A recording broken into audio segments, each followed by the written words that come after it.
City Manager for our first agenda item, which is intern reports. After that, Councilmember Stallman has a proposal to take us through, and then we'll hear from Finance Director Doug Farman, and before the evening's out, Public Works Director Mark Ralph. A very exciting evening, Council. So I thought I'd just give you a little background on everything is exciting except the finance part. Where's Doug? He's got the best tie, though. Hold to your own opinions on that. Okay, sorry. So we have had interns in the past. It hasn't been probably the most comprehensive and intentional action. They've kind of come in and contacted Doug or somebody else, but there has been a push, and I think many of you are aware of the push at the higher education level here in Colorado, and certainly through the City-County Management Association, there's been a push. There's actually a grant process in place now where the folks can apply through that process, and then the city has a match. And so anyway, so there's a growing momentum. And in Littleton this year, we were honored to have 5. We've got 4 of them this evening, but 5 interns that have come and spent the summer with us. And so we had this idea that we would have them come and each give you a maximum, you guys hearing that, maximum 5-minute presentation of what they spent the summer doing. And 2 of them, I guess 3 of them, 2 of them worked in information services, 1 of them worked in economic development, 1 of them worked in the city manager's office, and 1 worked in communications department. So a variety of different departments they had an opportunity to work in. You'll see that the focus, and Mark will talk about this when he gives his Public Works update, but certainly one of the major focuses was in the GIS world and kind of getting ourselves into the 21st century in the technological scheme of things. And so that's where we spent a lot of time and energy because it was in service of a lot of the stuff that Mark was working on. We've already got a intern who I think is interested in working for Deputy City Manager Mike Broughton afterward. And really the intent in this is to get folks interested in local government and shows the City of Littleton being a good place to work and spend an internship, and maybe they'll come and apply here when they are out of school. Maybe they'll apply for another municipality. But we really feel like that helping the next generation of ourselves is good, whether it's here in Littleton or any other local government democratic environment that they may choose to move on to. So we're excited. You're going to see this program continue to grow as HR and the department heads kind of coalesce around how to make this happen. The other thing that we've done, and this is unrelated to this, is we've helped several grad school students with their capstone projects over the years. They're always looking for municipalities to help with the capstone project. They need reviewers, they need projects, and so we've been helping with that. So longer intro than I was going to do, but I've told there's no particular order, but Grant is hanging out at the end there. So we're going to have Grant start. He was working for Ken, who is, I think, on vacation, or, yep, I'm getting a head nod, on vacation. So Grant's going to start with his presentation. Thank you. I'm Grant Gibson. I'm the GIS intern for Information Services. And I have this map in my presentation, but I also have it in hard copy in case you need the resolution on the screen isn't great and folks want to take a peek at it. This is the progress map of the sanitary sewer manhole covers, which was my summer task. And fortunately, it's pretty close to completing it. So my project title is the Littleton Safari, which is basically what I was doing. I was in the field all summer. And that is me, Grant Gibson. I'm a multidisciplinary environmental science major, Metro State University. I grew here in Colorado, then moved to Oregon for a few years, and moved back. So that's kind of my background in environmental science.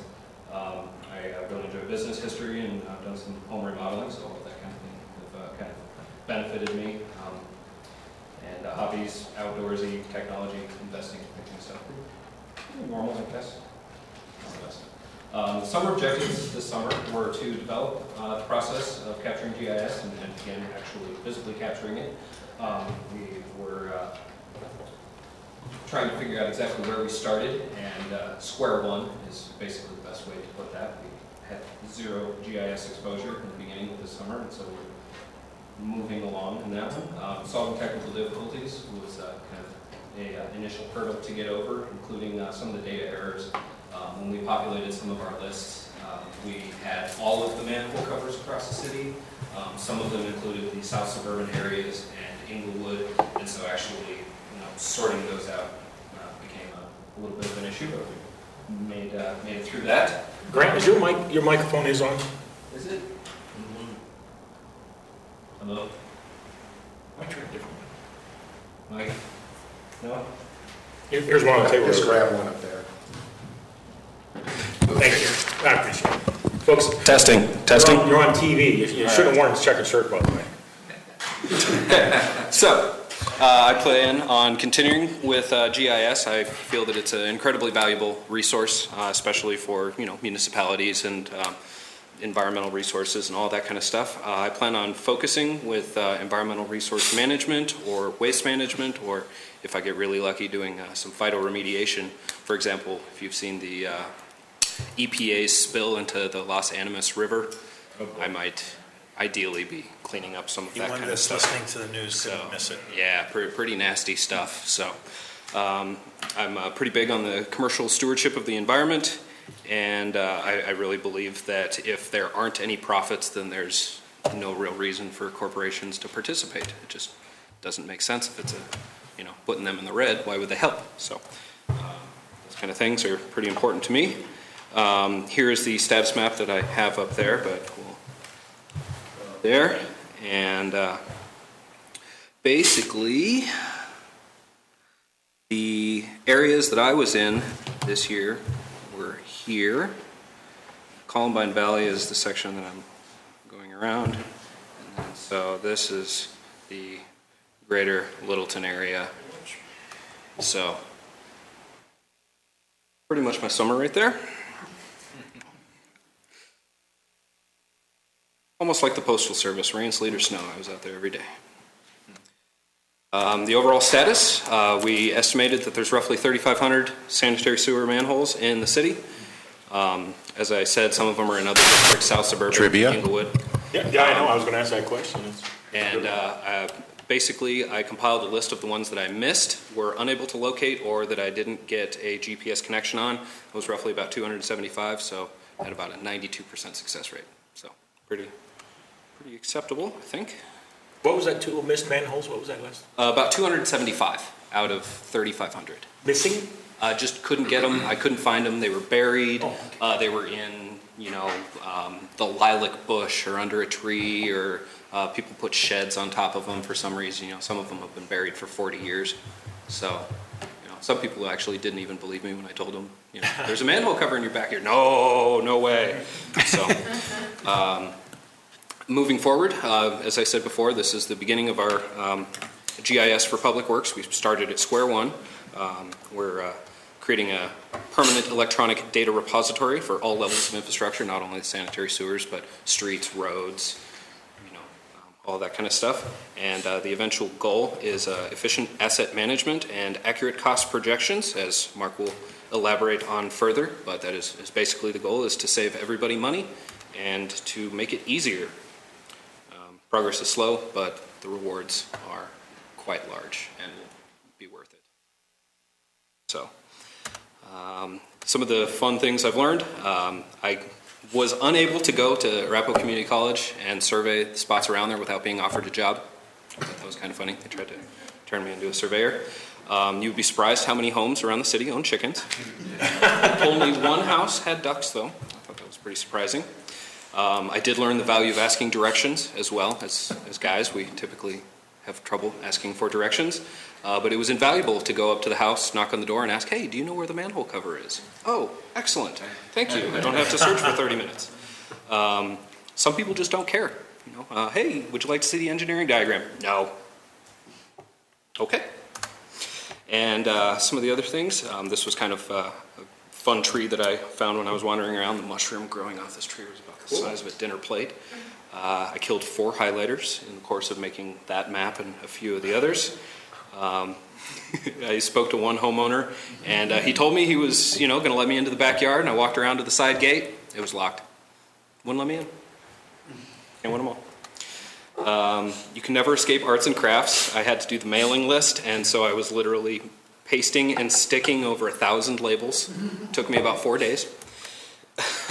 Some dogs are really nice and friendly, and then others are not. And spiders are always close, and this next picture is basically what happened. I was standing on top of one of the manholes, and I looked up, and there was this spider about the size of a $50. It's kind of scary. So, and then additional mentionables. Like I said, mail lists are never perfect. Not everyone will be happy to see you. And I relocated and actually returned a few lost puppies to their houses. And then actually today, this was kind of funny. I ran into my chemistry teacher. Went over to his house, knocked on the door, and who should answer but Professor Ball. So that was pretty funny. I was not expecting that one. And then this is the end. And I saw this 2 days ago, that little nice statue there in between Maine and Littleton. And whoever the gentleman is that puts the little hat on there every season, I think that was very, very cool and, just fun enough to bring a little pizzazz. It's Western Welcome Week. Yeah, exactly. So I thought that was pretty cool. So. Is there a manhole cover in there? No. Unfortunately, I got a little sidetracked on this one. So So how much are they paying for surveyors at ACC? I didn't get that far. Unfortunately, I didn't ask that question. It was, I think it was a volunteer position. They were looking for a part-time teaching position that was also a surveyor, and so it was kind of, I don't know if it was a full paid job or not. So, like I said, I didn't quite pursue that one as far as I could, I guess. I already have a job. I didn't need another one. So. Grant, you still involved in studies now? I am. I'm going back. Actually, today is Tuesday. My semester starts Monday. So, should be about another year. I think I have about 40 credits left. Any questions from council? Yeah, any questions? Just a note, what my property I used to manage, we were doing some sidewalk, and a guy was standing on the manhole cover while somebody else was jacking right by him. Mm-hmm. Manhole caved in and fell into a 10-foot vault. Ooh. He was injured, yeah. Wow. So now I don't even walk on those things. Yeah. Yeah, it's kind of funny, too, because the design is round. I don't so step it's on not cracks supposed to either. fall in, but they must have fractured the actual casing that it sits on. Through. That's scary. Yeah. Just a warning. Well, Someday. yeah, thanks for telling me that now. I'm done now. It would have been helpful a few months ago. Useful information. Yeah. Other questions, council? So, was it fun? I did enjoy myself. I really did. Like I said, I really enjoy the outdoors. So it was a nice balance of about 60% outside, 40% in a cubicle, which I think is just about perfect. You get to be outside, enjoy the sunshine, and then come inside. And What happens to the information now? Pardon? What happens to the information now? We put it in a database, and we can actually render it. We delete it and then have the next year's intern do it again. See if he comes up with the same. I presume Roger gets it or something like that. Yeah, I think Mark's going to talk about David that. Roush are the two main benefactors that get all the information. So, and actually one of the things that I was also doing for Fred is when I was going into all the backyards, I was taking photos so that in the future when they actually have to get access to them, they can physically see where they are relative, instead of looking at the engineering diagrams and basically doing what I did all summer trying to find them. Oh, thank you, Grant. Absolutely. Outstanding. All right, next in line we have Garrett.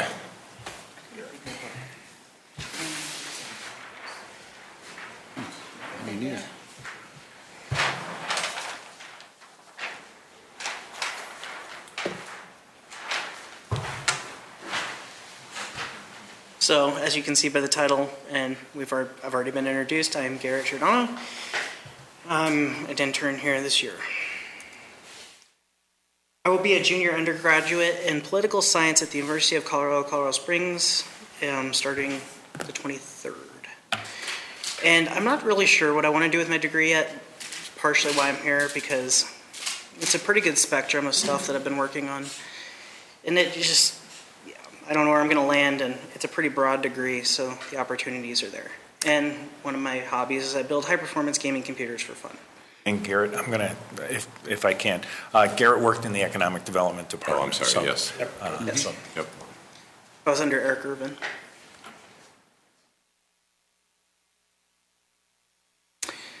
some of the things I did is I made mailing lists just for various things because the Economic Development Department has a service where business owners can call and ask for various information for potential customers, targeted advertising and such. And it involved, getting our county data, which is all of the address points in Littleton and the county, and applying their parameters if they wanted a certain demographic of people with a certain level of income, and making a mailing list for them to send whatever they're trying to send out. And we, going back to the source stuff that we have been doing, we created a process because all of our drawings we have of the current system is in CAD software that's just not super manipulable by anything other than, CAD systems. And we had to, line up our GPS points that were sometimes off by 90 feet in actuality in the real world versus, the drawings. And that was a chore within itself because then you have to go through each one that you match because it might have matched with one that's the closest to it, but it's not the actual cover. And recently, and this is an ongoing effort that will probably continue long after I'm gone, we've been comparing our economic development database to what the finance department has and the Secretary of State registry. And there's a lot of discrepancies on all sides. Like the state has things that we don't have and tax does have, and then taxes don't have, and just any combination, there's at least a couple hundred that are varying. And just another example of an actual map that I made was for the Aging Well Resource Center, and it was a count along with the concentration, as you can see, of people that come in and where they're from, so their actual registered addresses. And it was really kind of fascinating. There's actually some from like Switzerland and Canada, and pretty good spread of people coming in. And then this is a drawing that it has to predate before the river moved. And yeah, obviously. And Cool. yes, it was very actually fun to try and figure out how it all overlays because Bowles used to be, further south as a whole, and when they've expanded it, they've only expanded it to the north and not the south. So it was interesting because I got all the other streets to line up, and I couldn't figure out why I couldn't get that one to line up, and I had to ask a bunch of people, and we finally concluded that the street itself kind of migrated to the north. And this drawing is pretty old. We think it might have possibly, it's not signed, so we don't know who did it, but it could have been by the founder himself that drew it. And then just some other summarized things that I did. The tasks weren't always GIS related. They were databases, which eventually tie in, or making labels, and just lots of things that support the main infrastructure.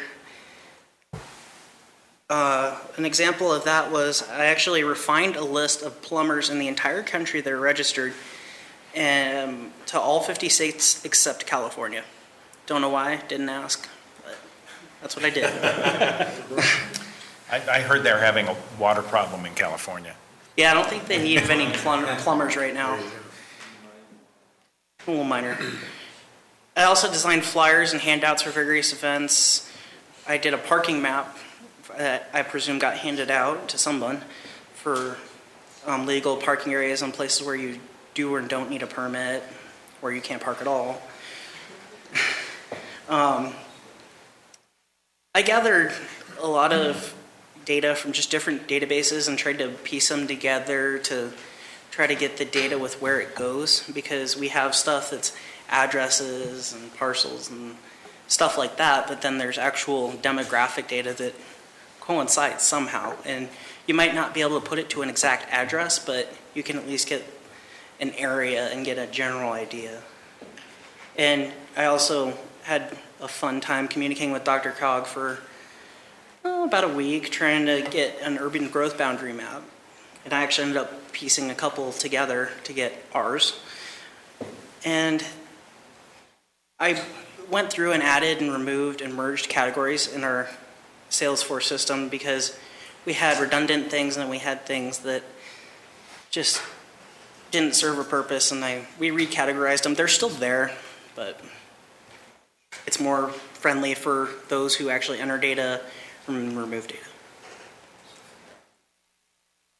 Skills I used for my education, Microsoft Office was a biggie. Lots of Excel and Access was used. I'm pretty sure I spent probably half my time on Access.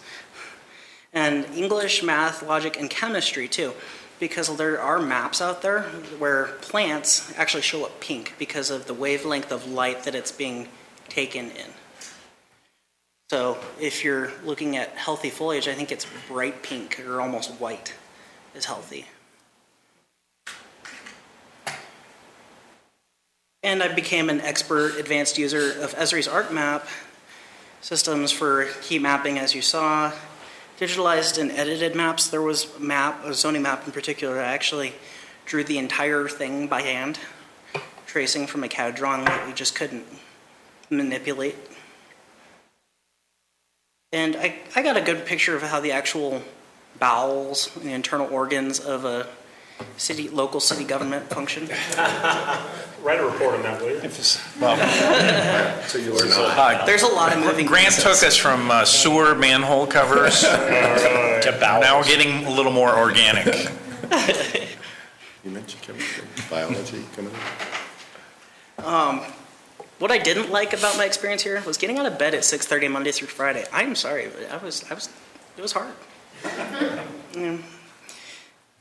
And there really wasn't many negatives. Everyone here is pretty friendly, easy to get along with, talk with, etc.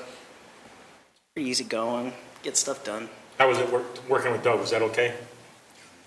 Doug's okay. Okay. It's a warm endorsement. He's all right. I know when to be nice to people. He knows who can help him. The people I worked with, as I already said, were good. Their tasks were, every single one was unique. There was never a time where I was doing the same thing over again. It was either a variant of this, variant of that. Because if you already had the map, you already have the map. And everything was logical, because if there's, after a certain point, for example, if a home was built in 1960 and it still has the original owner, they were probably over the age of 50. If not more than that. Like, stuff like that where you can make assumptions based on what something is. It's pretty safe. And there's not one right way to do pretty much anything with any computer software really anymore. So it was nice to see multiple ways and know the multiple ways too to get the thing done the quickest, or if one way is not working, just troubleshooting without even realizing you're doing it. And it was just never dull. It was impossible for it to be dull. And I do feel like the task made a difference. Manhole covers, because I helped him piece together. Grant helped Grant piece together the data he was getting, and He helped generate the original mailing list that I used to go to houses. So one of the things he did. yes, you're welcome. And so in turn, I made his job easier, which in turn makes countless others easier. So kind of a cascade effect there. Any questions? Did you hide his manhole covers? I went out there and I intentionally buried him because I thought it would be hysterical. Unfortunately, no dogs caught me, so. It did have a metal detector, so he couldn't hide out very long. It's only legal if you get caught. Jerry? So, and maybe Mark knows the answer to this, does your department work with like the museum folks? Because they have the maps over there as well. Not so much museum folks, but I've learned, an enormous stash of old maps. That's part of what I want to talk about. Yeah, well, yeah, because I know Roger has those old index cards, but when I touring the Gray Elephant, they have a lot of old maps over there as well. Yes. Yeah. That's the bulk of what we're working on, is taking paper and turning it into electronic. Don't ever get rid of those cards, though. Those are definitely the backups. You know what cards I'm talking about. Yes. Cool. Thank you, Garrett. Thank you, Garrett. Thanks, Garrett. So next we've got, in line, we've got Jackie, who also did GIS, but she was in the IS department for Ken.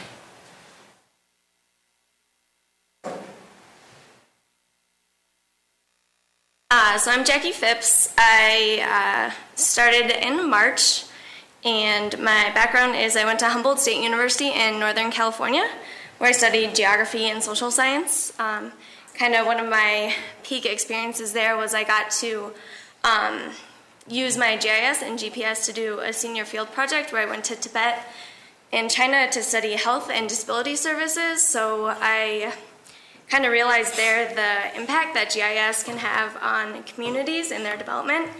So I wanted to continue to do that. So I started my master's certificate at University of Denver. And I'm actually applying for the whole master's program. I'm just waiting to hear back, hopefully soon.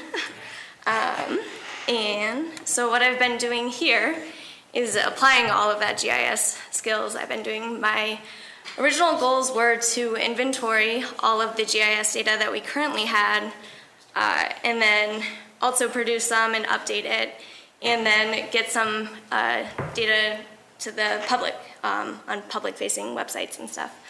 So I've created over 65 new data sets or updated older data sets, either by digitizing old maps, bringing in some of the computer-aided or CAD files as well. So some of the outputs I've had is I've created quite a few maps for the fire department, mostly with time analysis and driving times from the fire stations out to see how far they can, like what calls they can access and how fast they should be accessing them.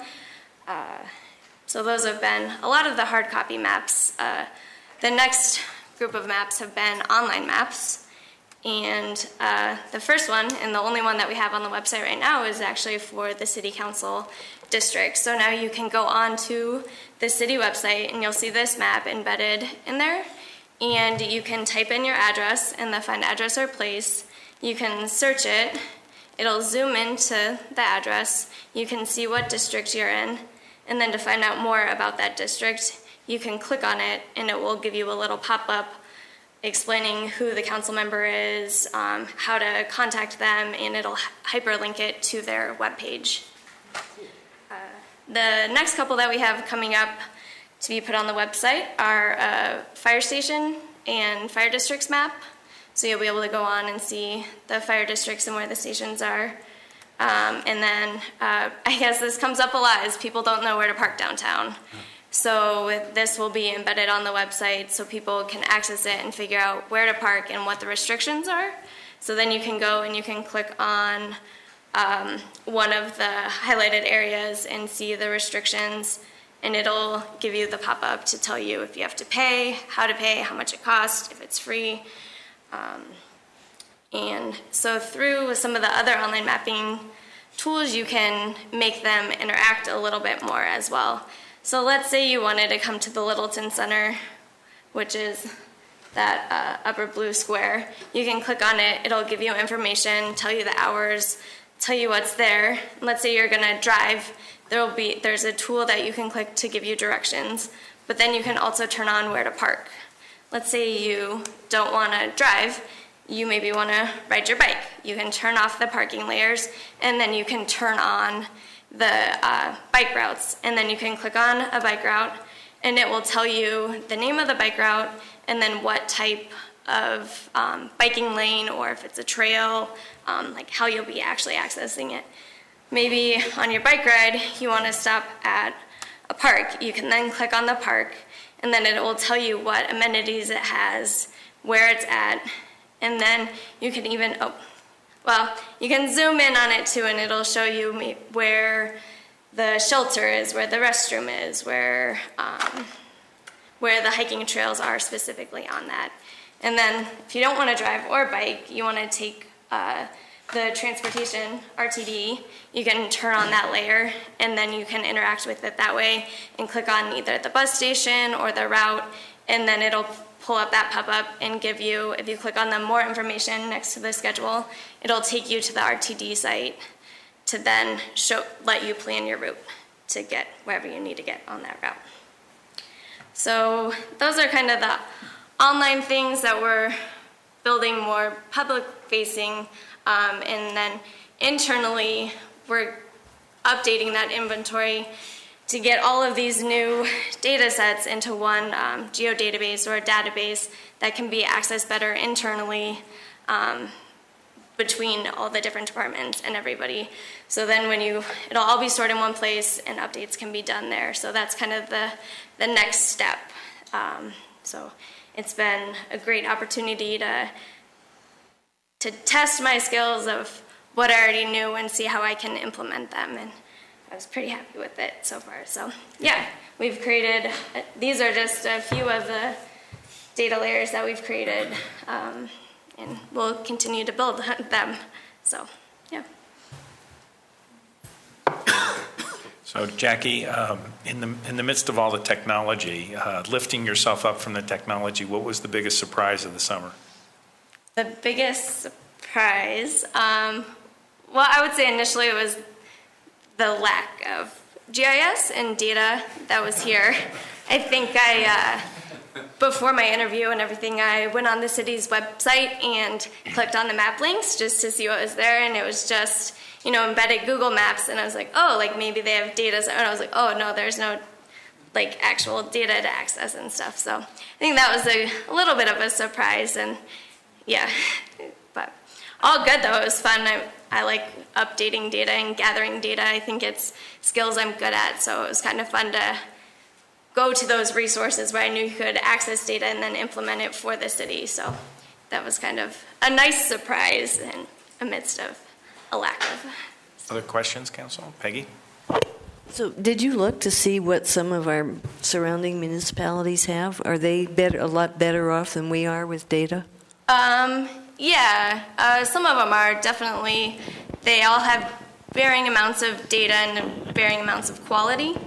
So, and the nice part is about GIS is a lot of municipalities are willing to share their data. So you're able to access data that's already out there. So you're not completely building it from scratch. But yeah, quite a few different municipalities have invested in it a little bit more so far. Yeah. Great, thanks. Yeah. Thank you, Jackie. So Grant, Garrett, and Jackie that you all heard from all worked really in service ultimately of what you're going to hear Mark talk about later on tonight in some fashion of GIS. Obviously, Garrett tied in with the economic development. We're going to hear from another Garrett now who worked in the city manager's office under Deputy City Manager Mike Broughton. So, and Garrett's making his way up.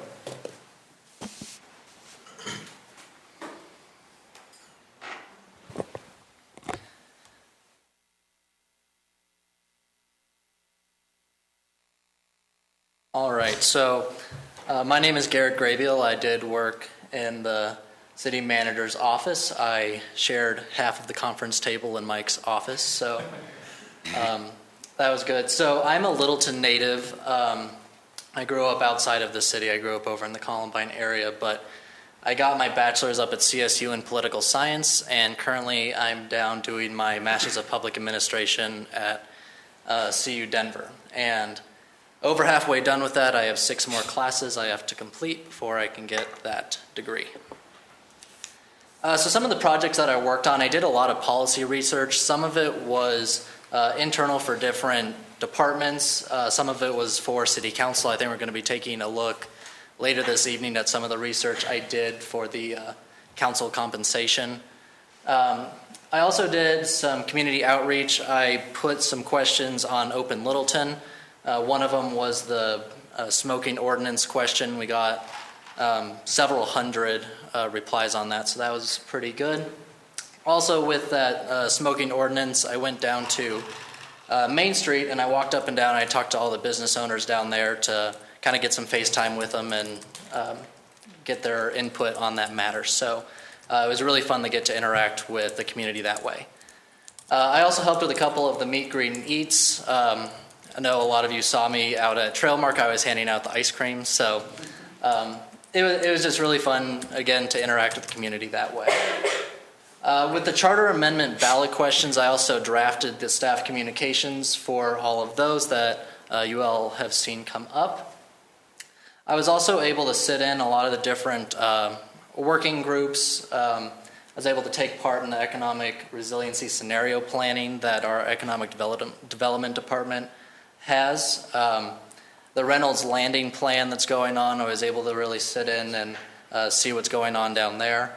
And the South Platte Working Group, which involves a lot of the different municipalities in the area, and is seeing what our plan is for that whole the river area. And I also got to be part of the interview process for our community development director and also the light rail station area plan. So it was really great to be on the other side of the table for that. Gave me some really good insight to it. And I think we got some good people in that everyone selected. So what I learned, a big part of what I learned actually was personnel management. Through my undergrad and in my grad program right now, we deal a lot with policy stuff, so it was really easy to pull that stuff over to this. But one of the things that is kind of hard to teach in class is the personnel management stuff. So it was really interesting to be able to see how you get an organization this large to work together, and it's happening here in the city, and it's happening in a lot of other municipalities, of getting away from more of the siloed departments to making it more horizontal across the whole city, so we can better communicate in between the different departments and work towards community goals. And also just some interesting things. I had done an internship at the state capitol, so I knew a lot of the state side of things, but didn't know too much about the municipal side. So I was able to be part of the budget discussions that we had with all of the department directors, so really got to know the city's budget pretty well.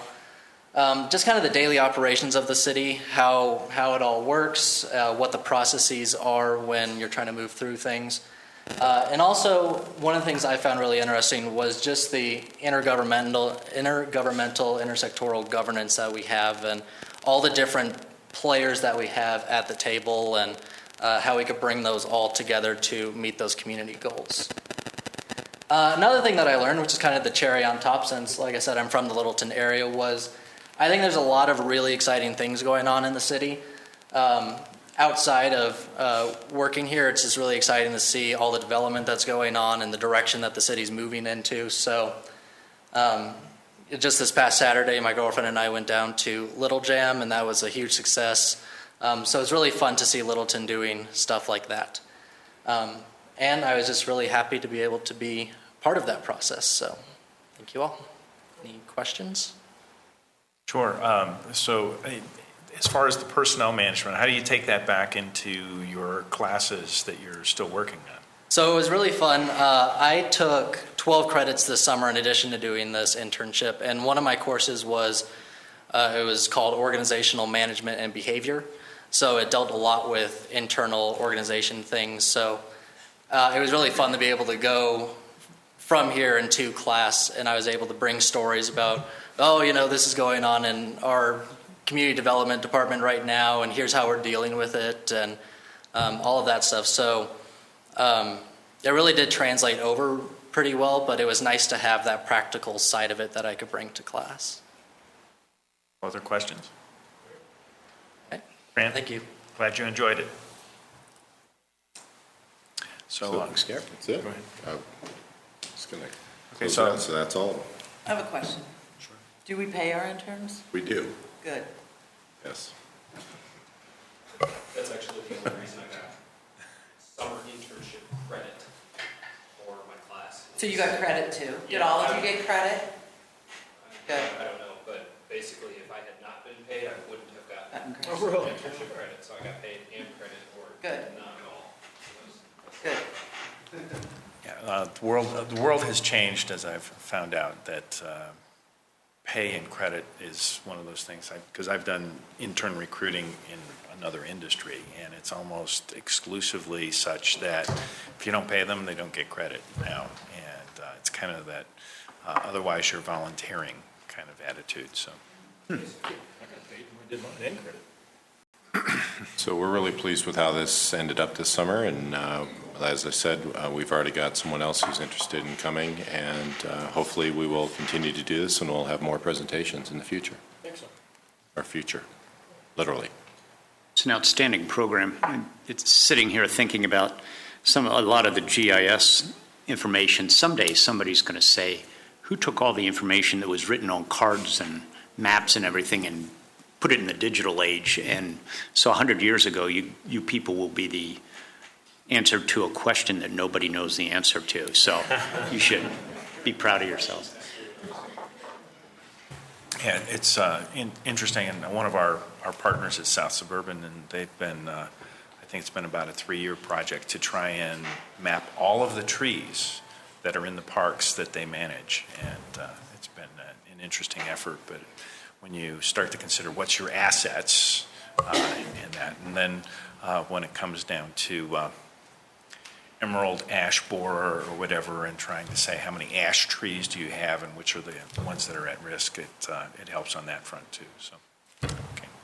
And thank you all this evening. You don't have to necessarily sit through the rest of our evening, although some of you may want to sit through and see Mark apply some of what you had.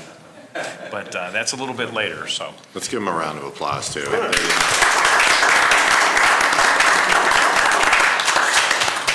you. So, if they're not going to exit, as I've given them an invitation to, I'm going to turn it over to Councilmember Stallman for our next agenda item, with everyone on the edge of our seats. Yes, indeed. I'm going to walk you through fairly quickly the concept of applying a pay rate increase to council. I'm going to give you some context in terms of why we think it's appropriate, or why I think it's appropriate, and ask City Manager Penny to pull some information together. And then I'll give you sort of the what in addition to the why, in terms of some of the specific data points and some history behind the whole thing, and then we can have a conversation to see if it's worth proceeding to an ordinance. The why is extremely straightforward. Basically, we make less than the interns. And that's not right. No, in all seriousness, when you get on council, nobody gets on council for the money. Everybody's here because of a commitment to stewardship for the community.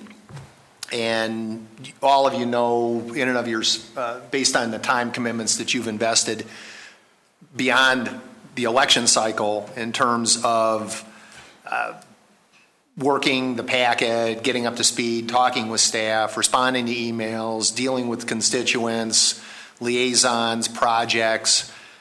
It can be 10 to 20 hours per week. So the commitment, and in my experience from the folks that I've served with over the past 6 years, has been exemplary in terms of the amount of time and effort people have dedicated to doing the job that they were elected to perform.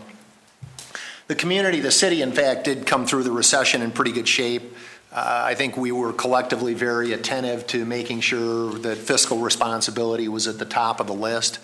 And at the same point in time, we balanced that off while maintaining a lot of the critical infrastructure elements and services that the city's supposed to deliver. So police, fire, library, museum, wastewater treatment plant, certainly key infrastructure issues got the focus that they needed, notwithstanding our revenues were constrained, and we were able to, I think, collectively as a group working with staff, collaborate through that difficult time period and get us to a point now where there's a lot of good positive momentum that is manifesting itself for the benefit of the community.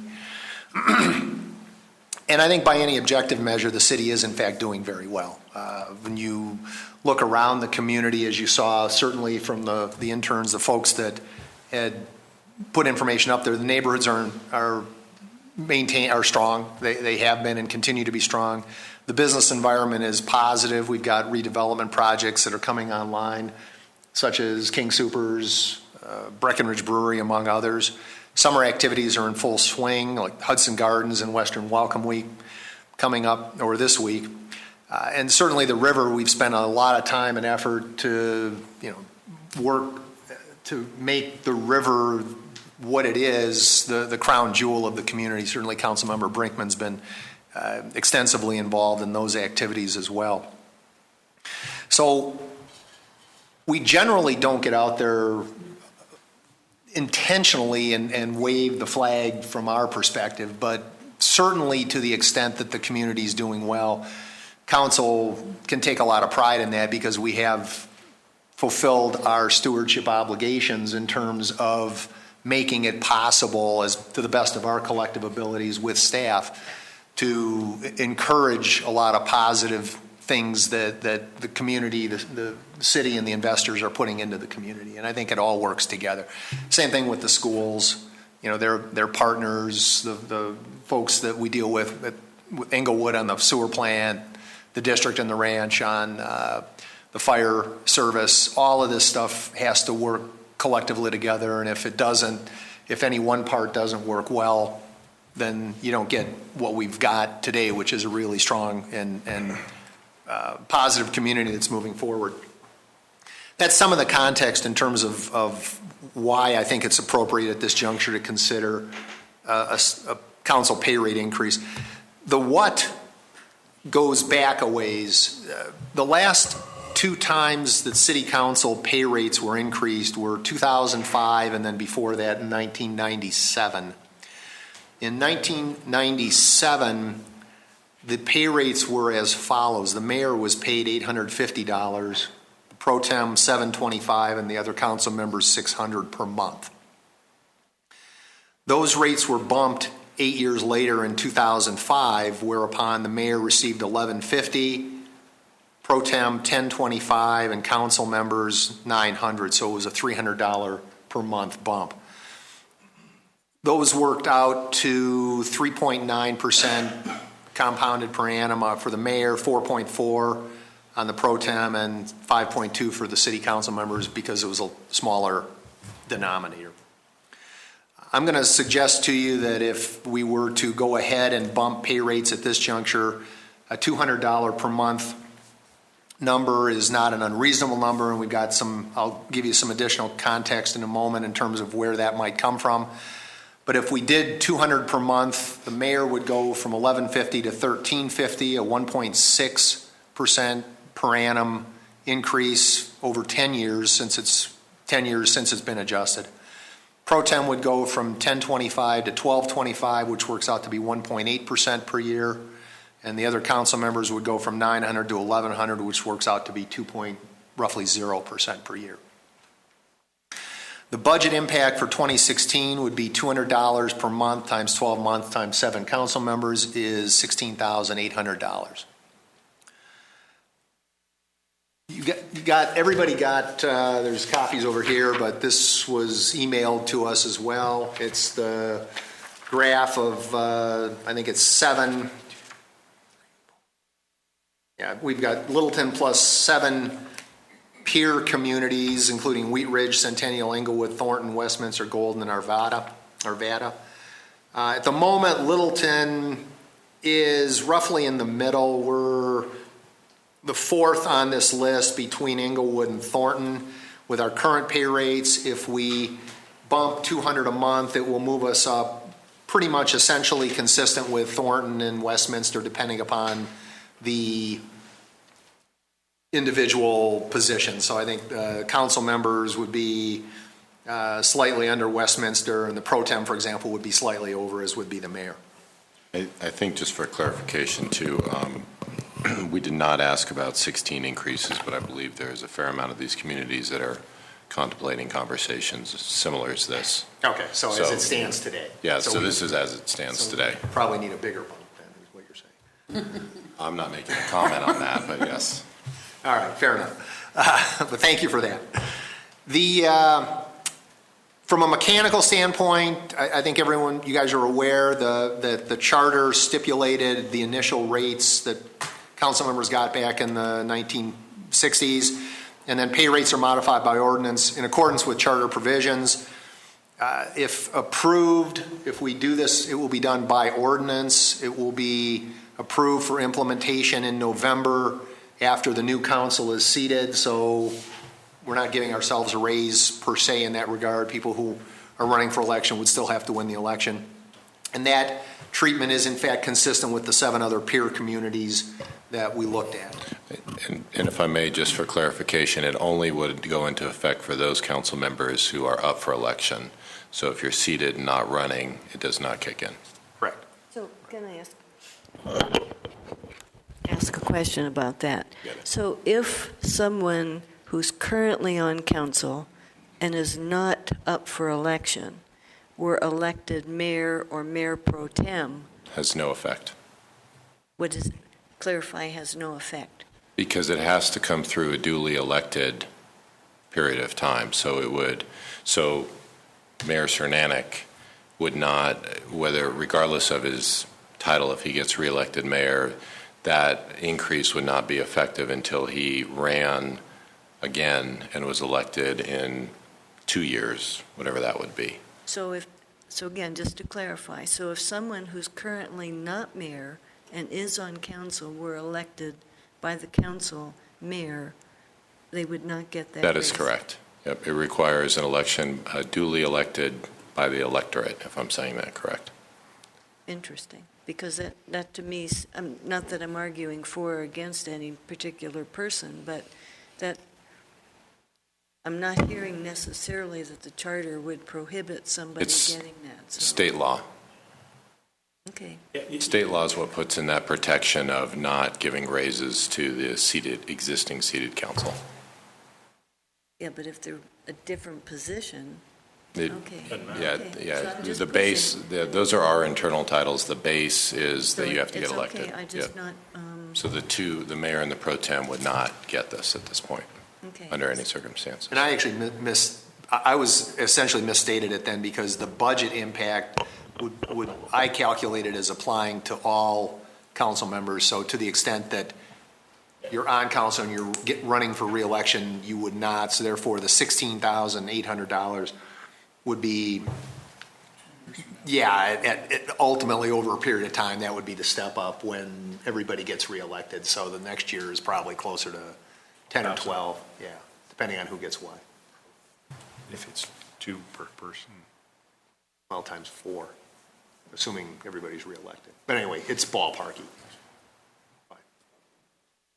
And basically, that's it. I'm going to, in deference to, as I indicated, all of what I think is the collective good work of the body over certainly the last 6 years I've been involved, but I think going back 10 years, I think it's appropriate to consider this, and I would then propose having staff prepare an ordinance to increase council pay $200 per month, subject to your collective concurrence. And we can deliberate. Comments, questions? Bruce? Yeah, I'm comfortable commenting because it won't apply to me or you in the next, we can't vote for our own pay raise, and I think that's important that the public knows we're not voting for our own pay raise. But I have to tell you that in my 4 years, I've never had somebody ever tell me I was overpaid. They've all said, oh, I can't believe you guys aren't paid more. So, I mean, those that have taken the interest in knowing what we do when we sit and talk to them or find ourselves in committees or meetings with them, it is commonplace that they would expect that we're paid at a greater amount. But that's part of what's special about being a part-time council, doing it from a service orientation, and it's what's the difference between somebody like a Denver council member that has a full-time job versus, we're doing it as a service. But just because we chose to do a service, I think it's important that we maintain a rate of pay that is just somewhere in the mix, and that's what we're trying to do. And you do have to increase it in order to stay in the mix. It hasn't been done for 10 years. We have an ideal opportunity in that we have a change coming up, and none of us can provide our promotion. So I support the idea of adjusting it, and I don't consider it a pay raise. I think it's an adjustment. When you look back, it's less than 2% per annum for 10 years, and it's probably appropriate about every 10 years that a council do this. So I'm just not troubled by it at all. I think it's appropriate, and I would encourage that we do that. not outrageous at all. Gary, you wanted to make And comments? Bruce, you covered part of what I was going to say too, is that nobody that I've ever talked to said we're overpaid. And I appreciate you bringing this up. The only thing that I'm a little bit concerned with is comparing us to Thornton in Westminster when they're far larger than us. I think we should look at the comparisons different, but I'm not opposed to, as Bruce said, maybe every 10 years this should be reviewed at least. Well, I'd like not to do this every 10 years, but to build in the same factor of inflation, cost of living, whatever, which would parallel what council does for the general staff who aren't getting raises for other reasons. They keep up with the cost of inflation. And so rather than having a slip down the ladder for 10 years and then doing it again, just keep it up with that cost of living. But the question I would have with that, if there's a deflation, would we also have deflation in there? And that would seem to me to be fair. Well, I wouldn't agree to doing it that way anyway. Pardon? I wouldn't agree to doing it the way you suggested anyway. Okay. Yeah, I think reviewing it every 10 years, not as an automatic, but at least I think reviewing it at least, it does make some sense there. Bruce? Thanks for just a second bite at this. The other is, I don't think anyone really knows what we do if they haven't done this. It's a tremendous amount of work. It's a tremendous amount of time and effort. But it's also, we don't have any other allowances. And there is a cost of doing this business. And although it's not, hugely substantial, it is things that would be compensated.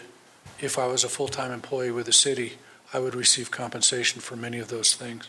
So we truly do only have one source of income. We don't get a travel or a car allowance. We don't get a per mileage, particularly unless it's something tremendously exceptional, but just day to day. And, so we're putting gas in our cars and we're making meetings and we're going buying coffee and we're doing that. So there is a cost to this also. Deb? And piggyback on that with Bruce, I think one of the, I'd like it to not be compared to staff. Staff are making living wages, they're on salaries, they're fully vested in benefits, etc. This is essentially a stipend of sorts. I remember Councilmember Stallman said that his annual salary paid him back for what it cost him to run a campaign. Barely. But it's, and what Bruce said too about just the additional expenses that you make. You're printing and you're taking up floor space in your home, you're burning through your phone, and none of us have our phones paid for by the city, and yeah. But I think, and then there's the the personal cost to doing it too. There's certain things that arise in those occasions, and I think that it is, this sense of simple that we value the work, and I agree. I don't think that there's. I've never heard a citizen complain about the fact that we make anything at all, except that we barely make anything. And none of us take this for the money. It's not the intention. Bill, did you want to say anything? I think this is a service position.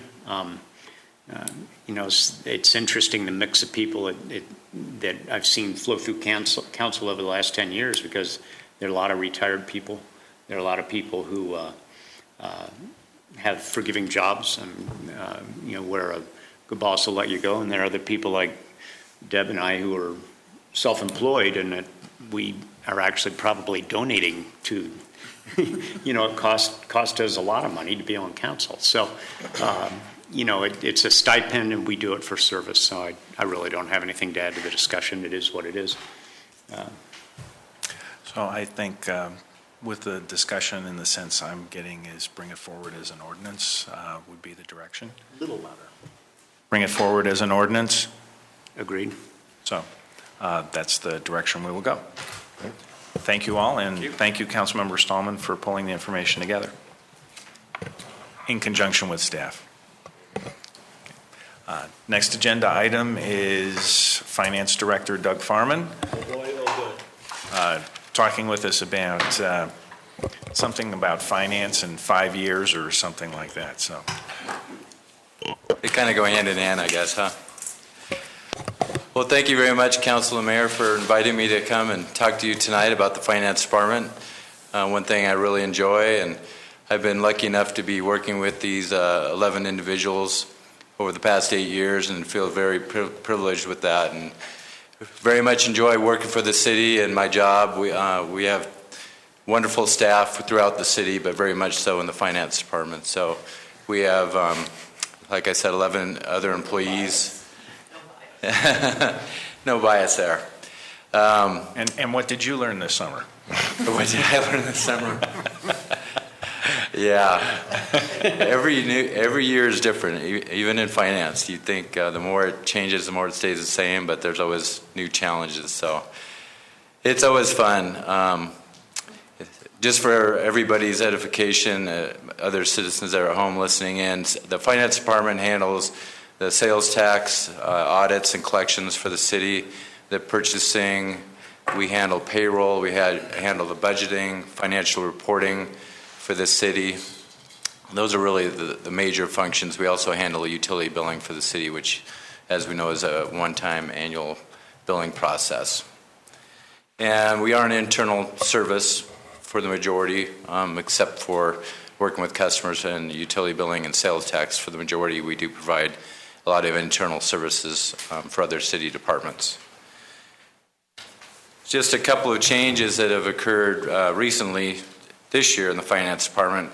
As you know, we added another half-time finance technician, which was approved during the budget process.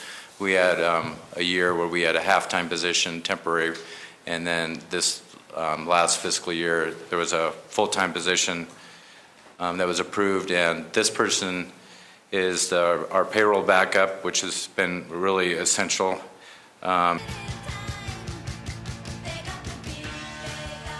Projects. And as I do mention payroll, we've completed a payroll upgrade just early on in 2015, and it was a major upgrade after about 10 years of not having the system upgraded. So it was a complete overhaul with the system, very time consuming, and now we're starting to finally feel some of the benefits of that. But and then later this year, we're actually starting to implement an online timesheet system right now, and that should be completed in the next couple months, where it's going to be time and attendance. Employees can log in their vacation requests, sick leave requests remotely, and it'll also accrue their vacation time, and then it'll determine how much vacation time they will have left after that vacation. And it'll also be electronic approvals. We'll save all the paper costs and time of processing that paper process. We've also completed a lot of credit and debit card payments throughout the city. We've been working hard with IS over the past couple of years, and we have those type of processes available in court, building permits, utilities. We have online sales tax payments, and at the museum, there's still just a couple of payment processes we want to employ with the credit card payments, and that's at the library and for special events at the museum. Our projects in finance for this year, we're going to be working with the economic development and IS to add an online web application for new sales tax applications. And we're trying to develop a system. Right now, economic development has a database and sales tax has a database. We're trying to integrate the two so we have more of a citywide database for businesses within the city limits. We've got a lot of businesses that are outside the city limits that have to remit sales and use taxes. So we're trying to disseminate that a little bit more and just have the one database and be able to maintain the one specific database. So we're trying to really work with economic development. They offer so many different business resources, and they want to be able to reach out and communicate better with those businesses that are operating within the city. So that's an important one that we're working on right now. Hopefully it will be completed by the end of the year. We're also going to be working, we have a new community development and relatively new public works director. We're trying to break down some of the lines of communication within those departments. We've really taken an initiative citywide to really break down a lot of department silos and just function as one entire city resource. And we're trying to communicate a lot better throughout that process. So we're trying to develop more ongoing quarterly types of meetings with community development, public works, our building official. So finance can be a resource for them for their upcoming projects. We'll know what to expect for sales and use taxes, those type of questions that might come up. We're also trying to enhance our ability to provide paperless systems. Right now we shuffle so much paper throughout the city, paying of invoices and so forth. So we're trying to pursue paperless invoice type of a system. One important regional group that I've been working with this year is a regional sales tax revenue comparison group that we hope to get out amongst all of the cities here pretty soon. But we've been working with Greeley, Fort Collins, Boulder, Brighton, Lakewood, and Arvada. We've been working with Phyllis Resnick down at CSU, and she's been really the steward of all this. She's got somebody who's going to write a program and has already started writing a program so we can compare sales taxes and use taxes throughout the state. And so that'll be a good resource. We're all trying to do our sales tax projections and our modeling, and it'll be a good way to know which industries are increasing sales tax revenues. They're also going to be looking at building use tax so we can see what kind of development is occurring. And it's a good way to really compare data, because waiting for the state to really come up with all the sales tax data, there's such a big lag period. This is going to be a little bit more timely, and we'll probably do it on a quarterly basis. So hopefully that will be rolling out statewide toward the end of this year, maybe early next year, and then it'll be ongoing, and we might even be developing some type of more specific sales tax projection model through Phyllis's efforts. So she's been heading that, and we're really excited about that. I think it's going to be, an improvement on our ability to do financial projections. Some of the projects of finance we'll be working on next year. This year we started a fiscal audit process, and we reviewed library and museum. We spent the whole week with them, some of the finance staff working with IS and looking at they picked 4 different processes, and we tried to find some efficiencies for them. And Tim at the museum volunteered to be our guinea pig, and so next year we hope to continue that with either 1 to 2 other departments. And it might be public works, it might be a division of public works, or maybe community development. So we're going to be working with them and continue that process over the next several years. With the paperless effort, we're also going to try to import our sales tax payments directly into the sales tax software system. We get a lot of payments that come into our lockbox, which are keyed in manually by the city, by a sales tax technician, and we're trying to develop a system where the bank can actually import that right directly into our software system, save some time for that staff person to maybe work on other projects. We're going to be working with Public Works on providing some capital project planning, which I'm sure Council has looked at in the five-year forecast. We had that update to the street plan in 2014. And so a lot of the capital project costs are really becoming identified now, and Finance is going to be working really closely with Public Works on trying to provide some planning and funding for that plan, because right now that 5-year plan is really largely unfunded because the demands for capital are just so great and the costs are so high right now. So hopefully that will happen. I know it can't happen overnight, but it'll take some time to do some more strategic planning in that area.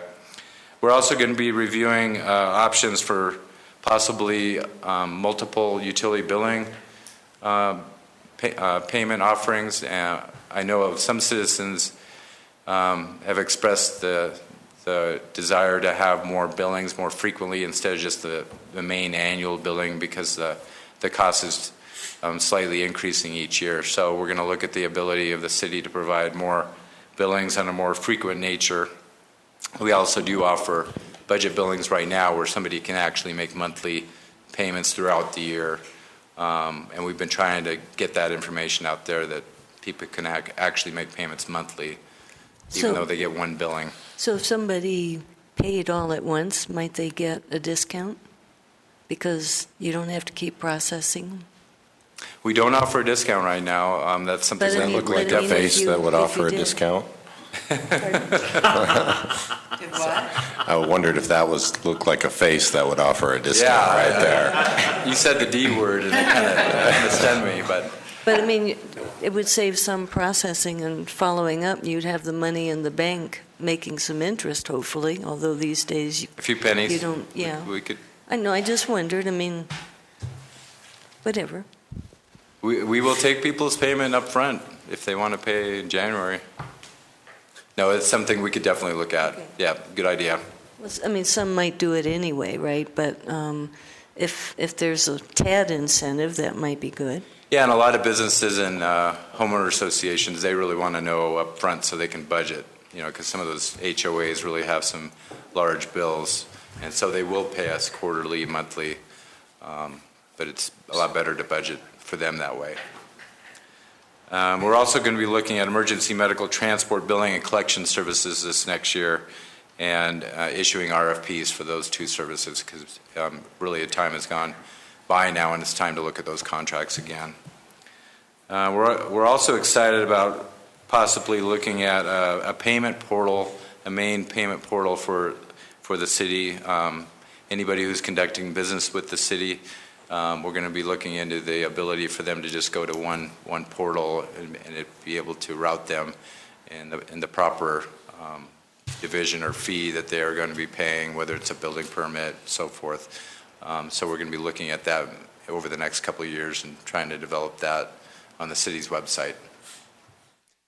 Any questions about some of those projects? Otherwise, I can kind of give an overview. I also attached the update to the 5-year financial projections for the general fund and capital projects fund, but any questions about the current projects? Doug, did you mention anything about any sort of an auto pay system if you have, a commercial property where instead of having one sewer bill, and sewer bills tend to be pretty big, that you could put it on an automatic payment 12 months a year?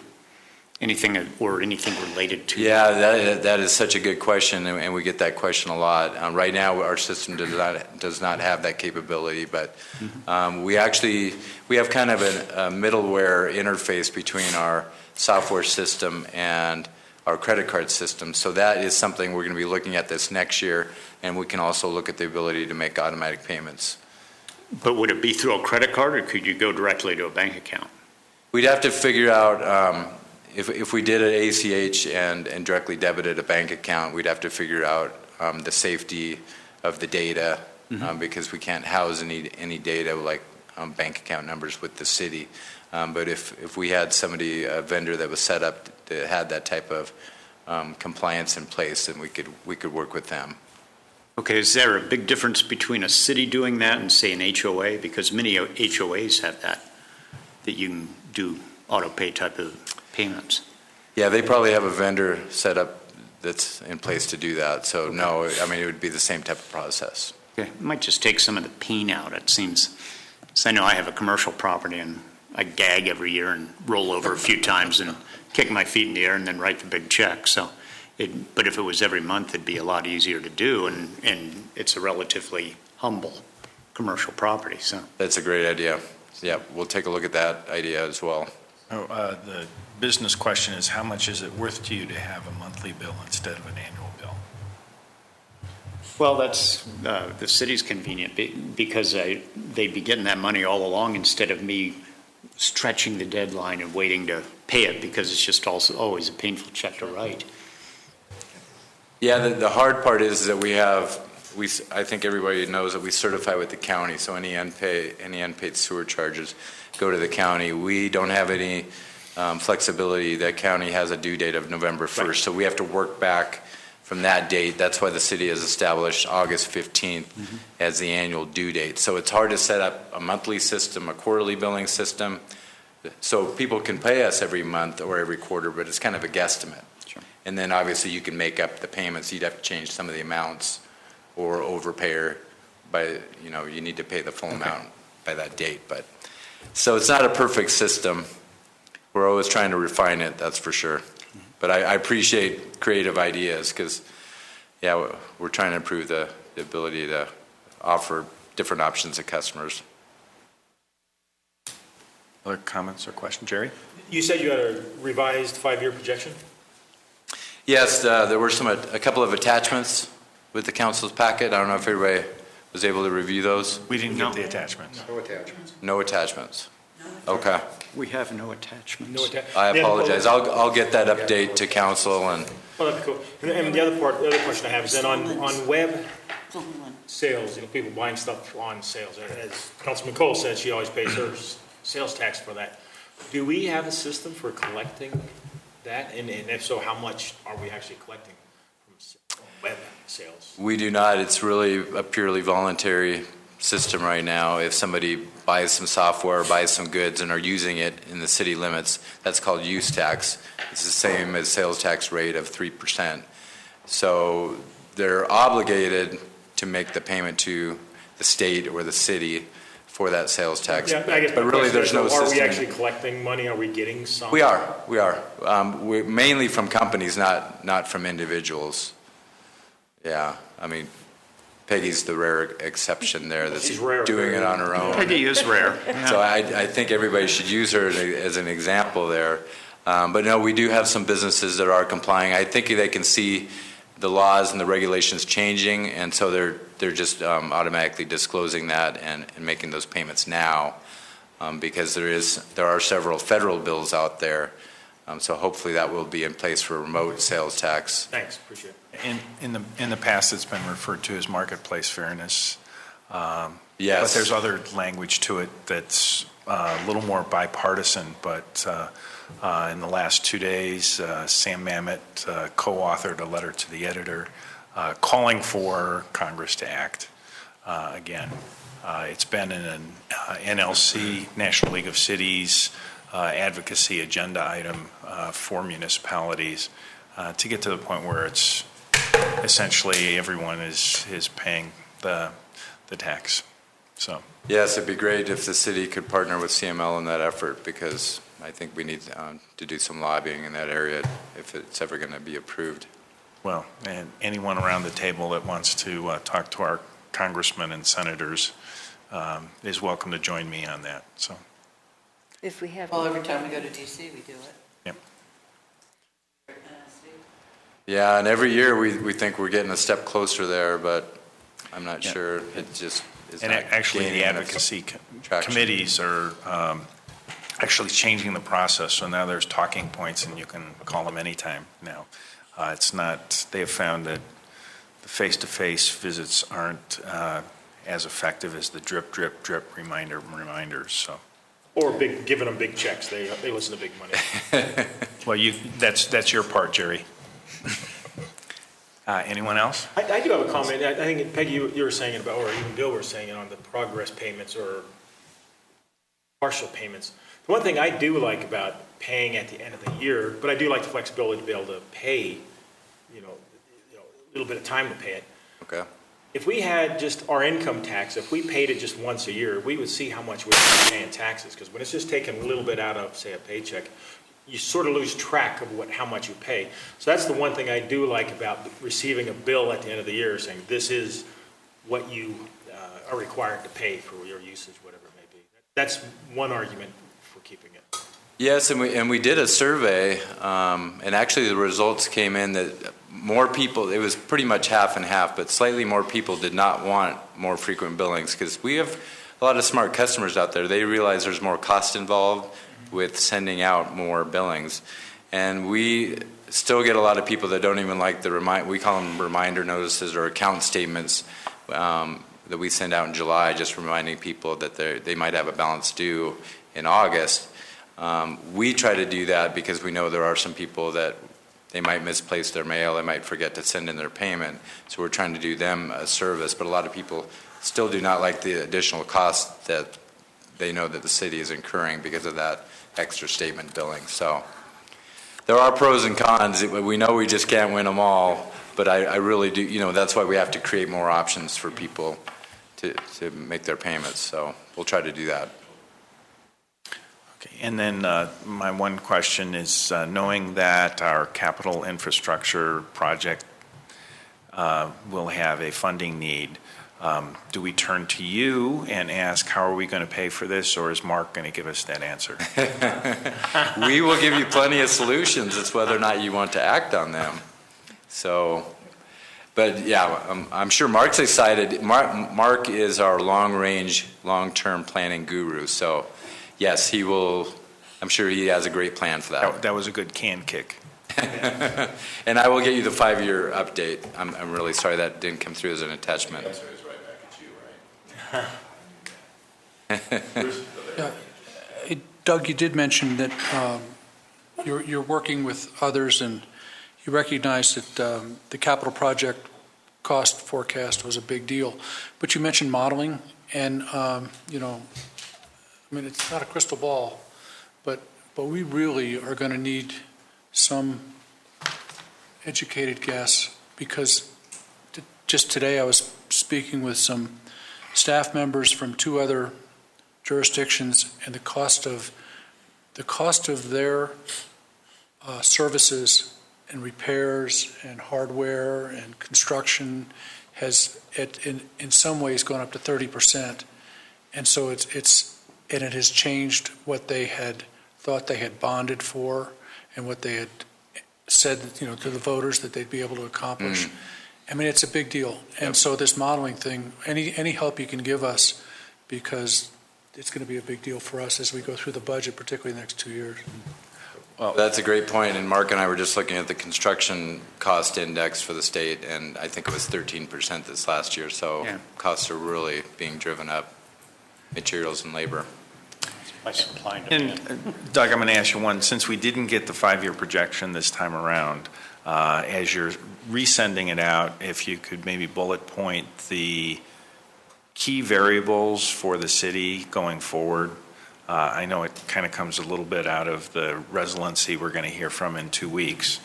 So the city manager is going to comment on that. So in conjunction with that, it may be something to include there, so that we know it's not a single point projection. It's actually the definition of a midpoint of a range, and what that range is actually dependent upon. Certainly. Good idea. Thank you for your time. I appreciate it. Thank you, Doug. Thank you, Doug. Stimulating. Thank you, Doug.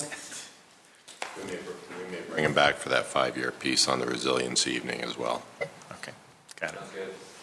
Sorry about that. And now our new, I think he still gets called. Could Yes, we ma'am. have 5 minutes, please? Okay, council, a request has been made for a 5-minute break, so if we could reconvene, and I'll make it 7 minutes, 8 o'clock.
Okay, Council, ready to reconvene?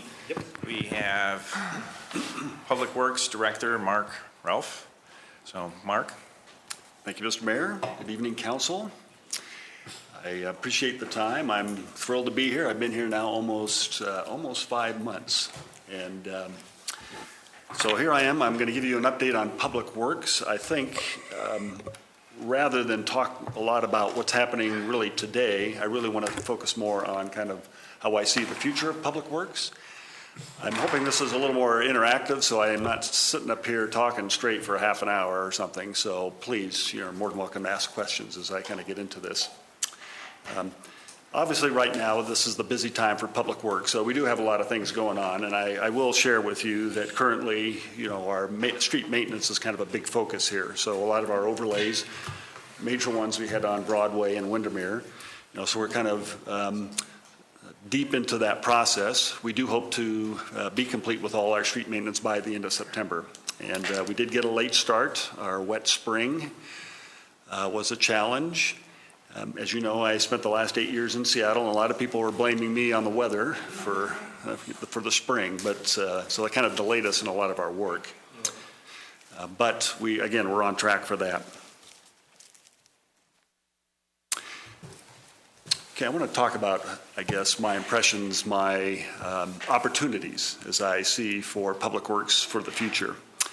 And, I really do need to acknowledge the past great work that the department's people of the past of Public Works have really accomplished. And, Littleton is a very unique and a very special place, and certainly the Denver urban area. We all know that. And I think a lot of it is really due to the people of Public Works. And they need to be congratulated for that. I'll give you one example, I think, is all the rain we've had this past spring. Our storm drainage utility, for the most part, handled it really well. And we had some very unique storms. However, storms like this do highlight kind of isolated problems, and we've had a few. And so we do have challenges as a result of that. But overall, I think the stormwater utility is an example where there has been good infrastructure, good foresight in trying to build a lot of those improvements. Having come from the Pacific Northwest, in the first year I was there, we'd have a storm of that magnitude, and I'd literally have 200 to 300 calls. So when I came in after one big storm in May, and I only had 3, I saw that as an enormous success. Okay, so been here 5 months, and as the council knows, I've come from a background where working for mostly the city of Grand Junction for 16 years, full service city, we did everything. We contracted very little. And we did that mostly because we had to. And so I had a kind of a unique perspective of staff kind of providing a wide variety of services, everything from equipment maintenance to running a wastewater treatment plant. Then I go to the city of Shoreline for 8 years where we contracted everything. It was the opposite experience. And so what that's provided me is, I believe, kind of a unique opportunity, unique experience. So when I look at a problem, I get to see and ask lots of questions about why we do that. And I think it's just inherent now within kind of my skill set. And I'm actually having a great time coming to Littleton to ask that question. So why are we doing it that way? I'll give you an example here. In the city of Shoreline, they even contract for police services.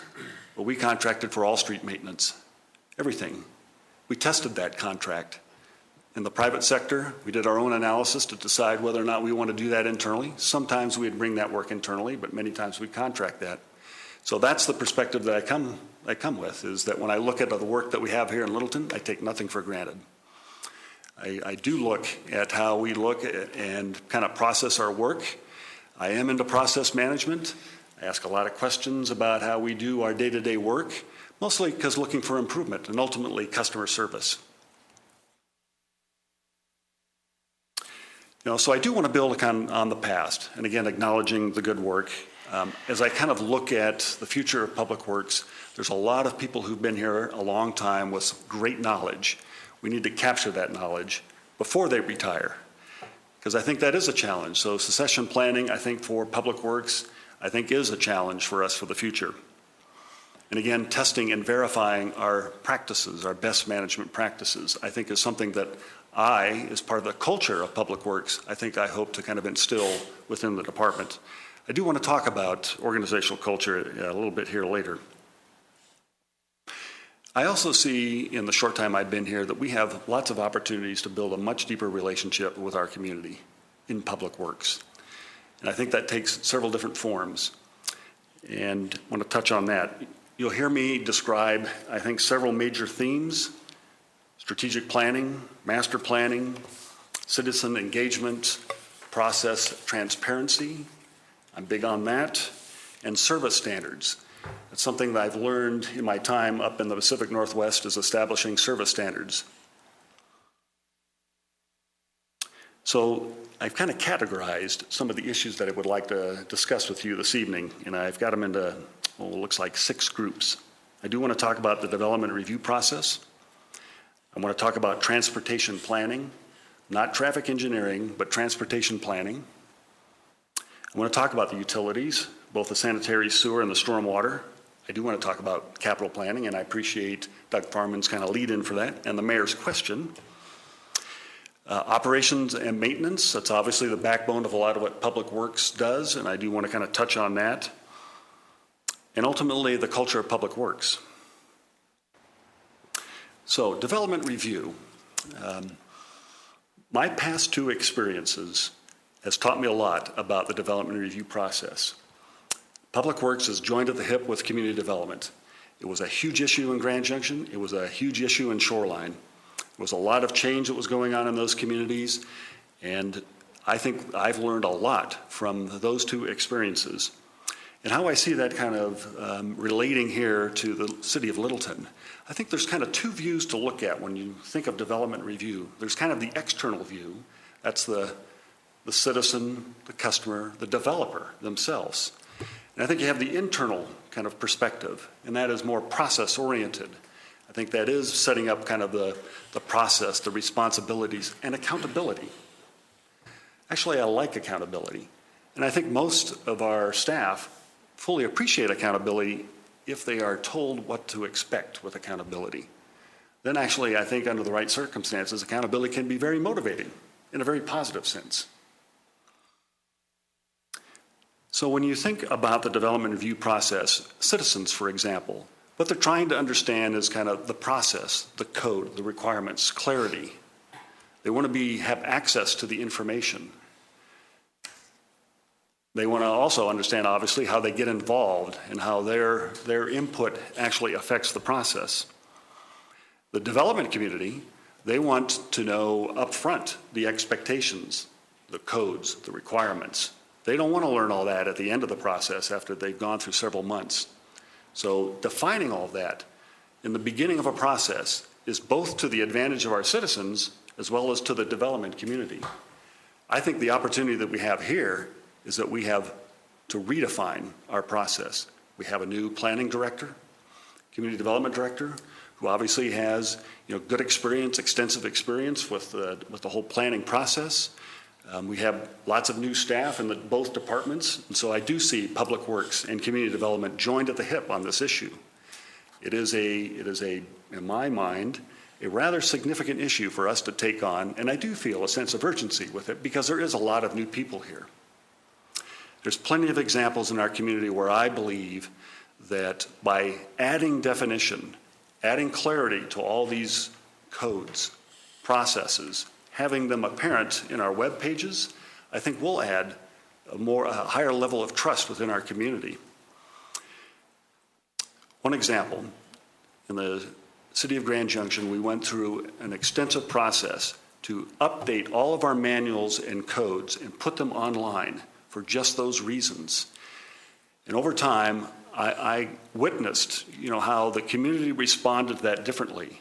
It takes a lot of work and a very consistent approach on trying to make that happen.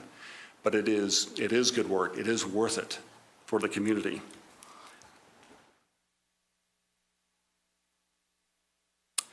One of the things that I also learned from both those experiences is that you have to have internally a process of the right department directors, kind of a cross-section across the organization, to monitor the internal and external processes, to look for conflicts in a project with policy or codes, and then prioritize those issues and then raise them to a level for the policymakers planning board, city council, to manage those issues.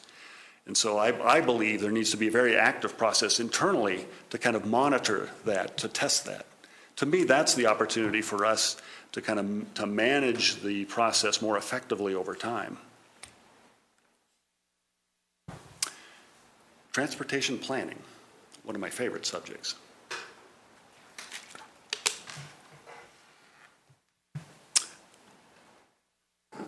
I see this as a void here for Public Works. Or at least I'm going to suggest a little different approach.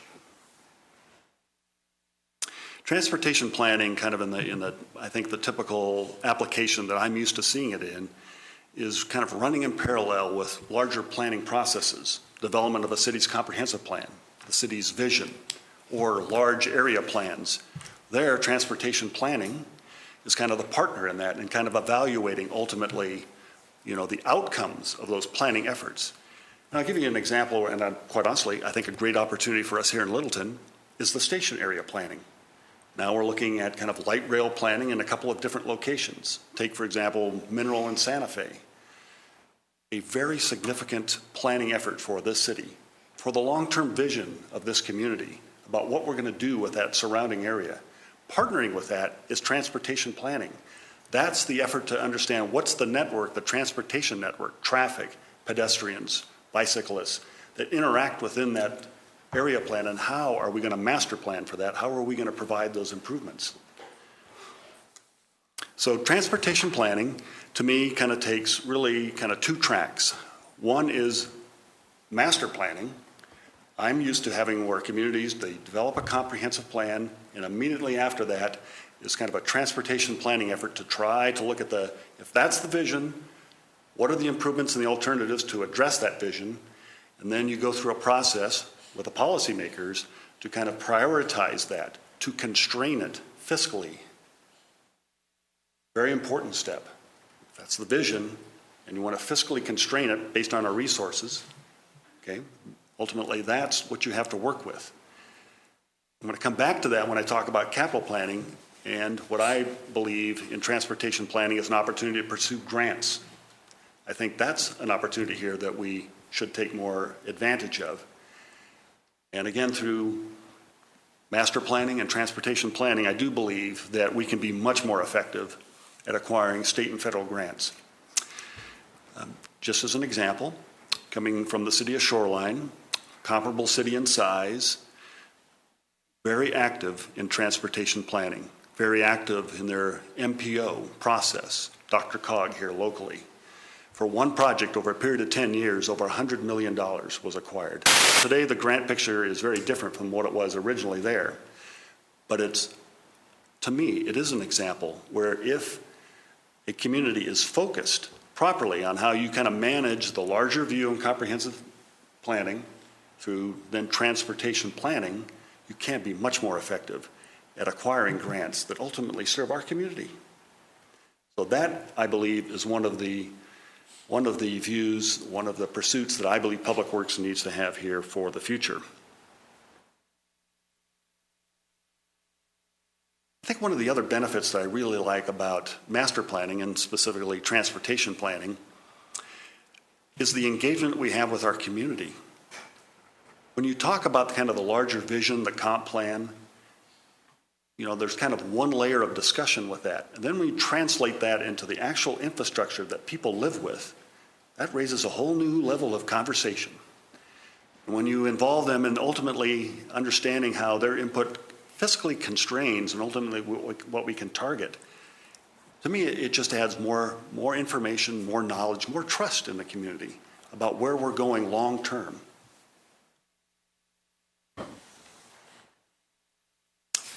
Now, here's another opportunity that I see through kind of a transportation planning perspective. If you step back for a moment and you think about how communities do the comp plans, area plans, and the development review process, we kind of evaluate project by project.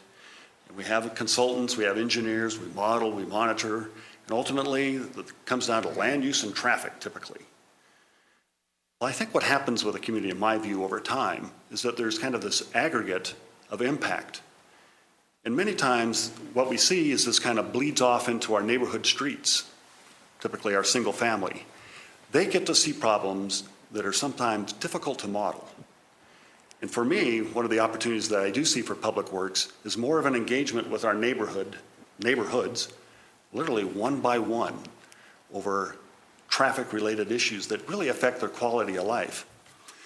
What I'm used to is, in my past two experiences, is having transportation engineering, having what I would call a neighborhood traffic safety program, where there is this level of discussion by neighborhood to talk about the issues that they see influence that quality of life. And they can be very simple things. You captured a lot of this information, quite honestly, in what I would call action plans. They're not necessarily a promise to build all this or to solve all this, but it's to capture the conversation. Many times these action plans can be very useful in actually acquiring grants, state and federal grants. The Safe Routes to School is quite honestly an example I know that we've actually taken advantage of here locally. I've used these action plans in the past two communities to pursue those kinds of grants, to add to the ability for us to qualify for that. These action plans, and it's been a fascinating experience in my own career to kind of witness this in two other cities, neighborhood by neighborhood, where we gather and discuss those kinds of issues and kind of talk through them. Sometimes these issues are simple, like shrubs and right-of-way and line of sight issues. That's easy to solve. If that's the issue, I can solve that.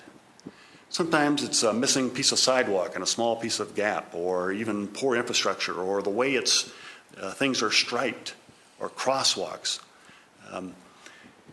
We have all sorts of kind of methodology to evaluate all those things, but to me the value is having those discussions with the neighborhood and capturing that information. So I see that as kind of a long-term goal for us to pursue with our neighborhoods here through Public Works.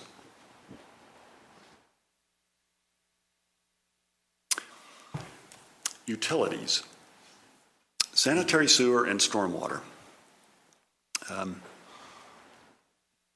Again, utilities, much like transportation planning, when you have a comprehensive plan, you talk about the vision, the long-term growth of how we see the city over time, the utilities need to respond to that. They need to do master plans. They need to understand what the infrastructure is over time in order to provide that service. There does need to be a public engagement piece of that. Now, I have to be honest, a big public discussion about sanitary sewer doesn't tend to get a lot of people out in the evening, but stormwater tends to. We tend to get, every community I've been, stormwater tends to generate a little bit more public discussion, especially if there's a floodplain involved. But I do see that as master planning within the utilities. We haven't done that here. That is something we do need to pursue.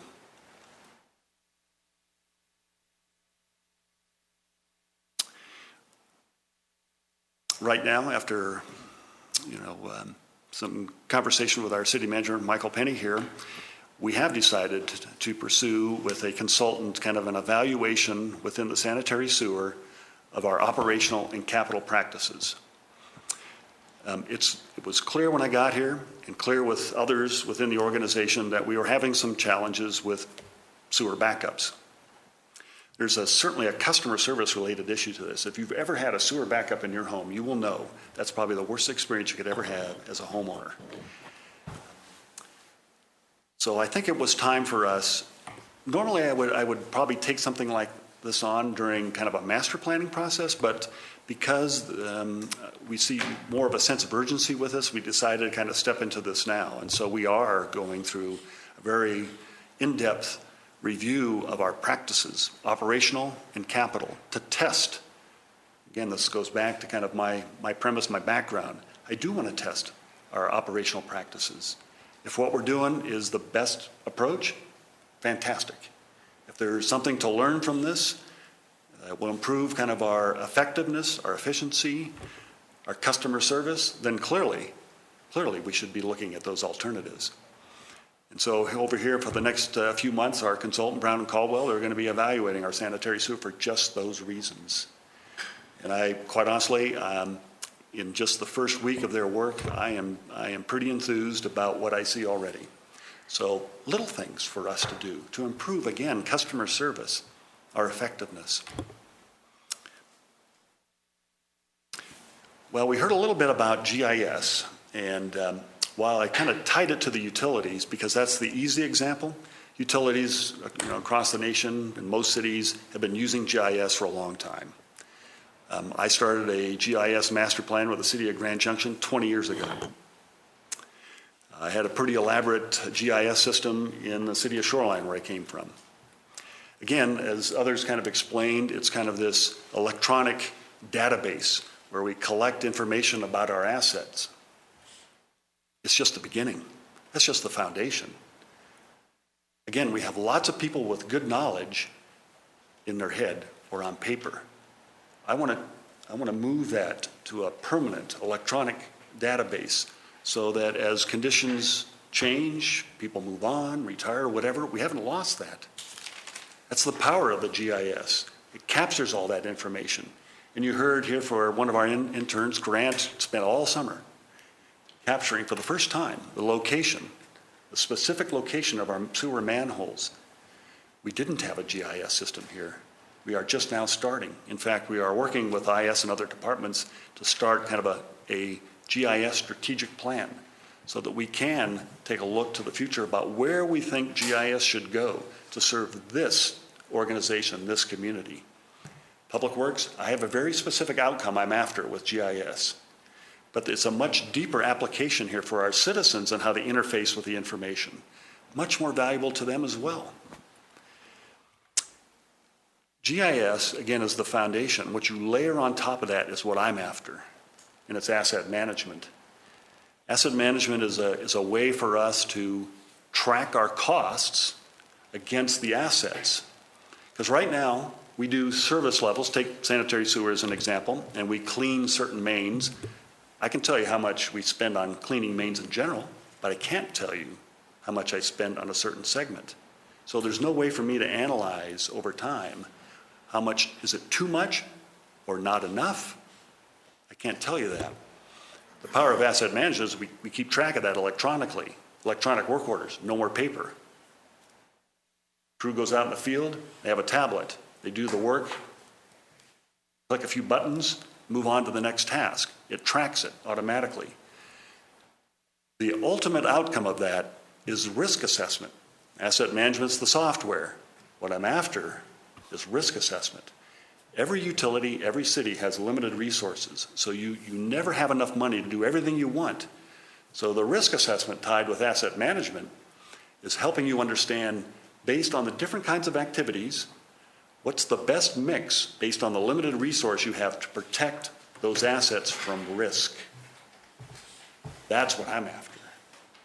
That's effective management. That's where we are efficient. Can't tell you that right now. So that's the goal for not only the utilities. Sanitary sewer, I think, is the best place for us to start. I think we'll have more impact there than any of the other utilities. Stormwater, I think, can learn from that. But it spreads beyond that. It's all of Public Works assets. Street infrastructure, our pavement system. Our pavement is the most expensive piece of infrastructure we have in this city. 350 lane miles, or I think centerline miles. And, I don't even know how many hundreds of millions of dollars that value is there. And again, credit to those who came before me here, but we did a pavement management report here. It's a snapshot in time, kind of evaluated our pavement structure, and helps us understand, its level of condition and how we might use maintenance pavement strategy to preserve that over time. I've read that report twice. And there's a piece in there that I think needs further discussion, further analysis. What we do right now is we use pavement overlays for our maintenance strategy. Overlays will always be important. They're always going to be part of pavement restoration. It's a structural fix. But pavement preservation is kind of a larger description of many different strategies. And in order for us to be very effective, we do need to evaluate different kinds of pavement preservation strategies. That's how we become cost effective. Now, at some point in time, I'll come back to the council, I'll talk more about that. I have more investigative work to do with that. Most communities find that if all they do is overlays, they can't maintain their pavement quality. They can't afford it. We do a lot of work in-house to be cost effective, but we can't do all of it. So that's our challenge. As we look at the long term about pavement preservation strategy to preserve our pavement quality to a number we can afford, we are going to have to look at different ways to kind of maintain that. Every city across this country struggles with this issue. It was an issue where I came from in the last two cities. I guarantee you probably every city around us is struggling with this very same issue. So this, I see, is a very significant issue for Public Works as we kind of evaluate, how we might preserve our pavement. Again, asset management is really taking the pavement management report and rolling it into a system that ultimately helps us assess the risk. Limited resources, what's the risk? Where do we best spend those dollars?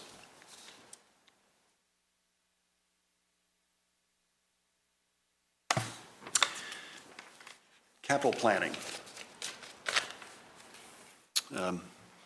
Much of what Public Works takes on becomes very expensive projects, multiple years of planning. And I think the challenge that we have here, and I think Doug Farman kind of touched on this, we have a 5-year financially unbalanced kind of plan. I think the challenge for us is that as we look at kind of master planning, if we go down this path and we start to prioritize, eventually we're going to have to look at the opportunities to fiscally constrain our financial planning so that it helps us better understand what our real options are to pursue these larger projects. Give you a couple of examples. The replacement of building number 2 at the service center. I know the council's aware of that. You had a discussion prior to me coming here. I've been through that. It definitely needs to be replaced. That's a $4 million project. It's very difficult for the city to kind of deal with in one given year. So you don't want to necessarily start a design or a planning process in a project of that magnitude unless you've got a strategy to get you to the end. That's our challenge.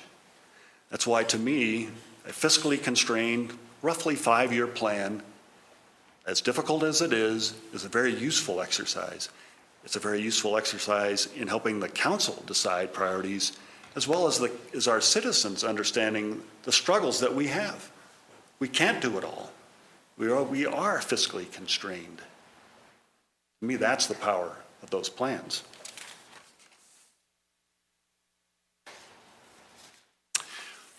In the short term that I've been here, when it comes to capital planning, I've been trying to put in place some internal controls. And so this really has more to do with Public Works and how we kind of evaluate project scheduling, resource management.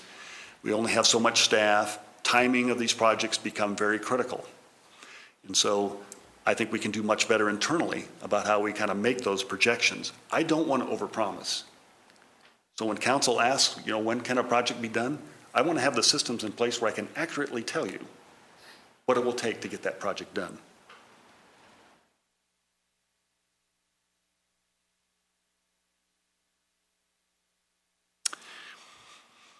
Okay, operations and maintenance.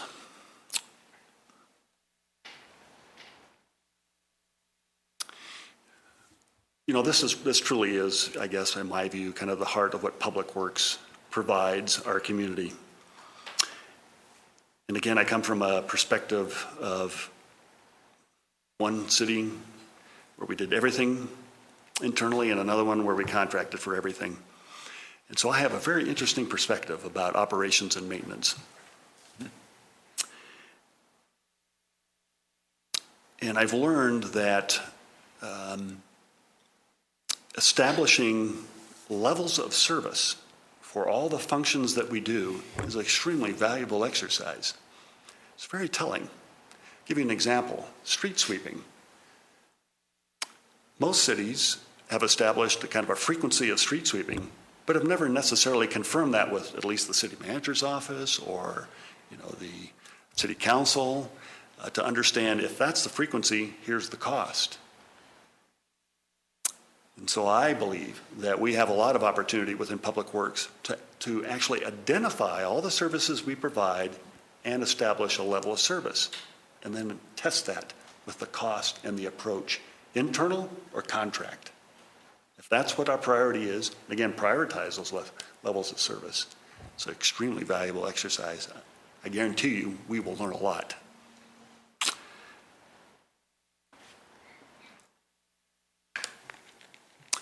When I first got here, one of the things I looked at was a recent citizen satisfaction survey.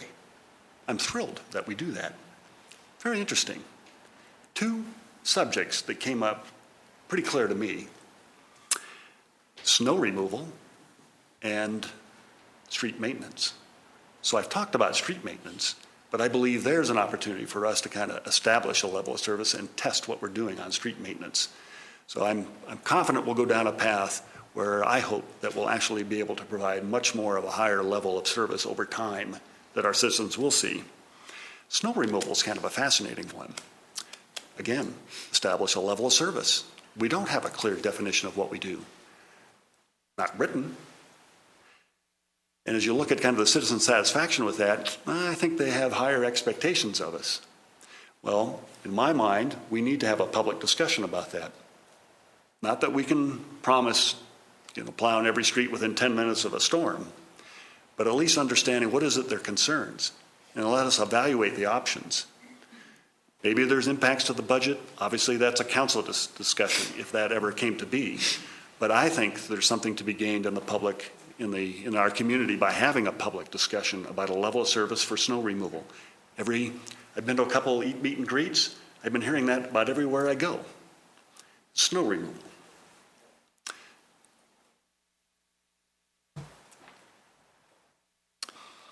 Okay, maybe to me the most important issue that I've learned is the organizational culture within a department. And I think what I have found to be very effective is actually the establishing a strategic plan for the department.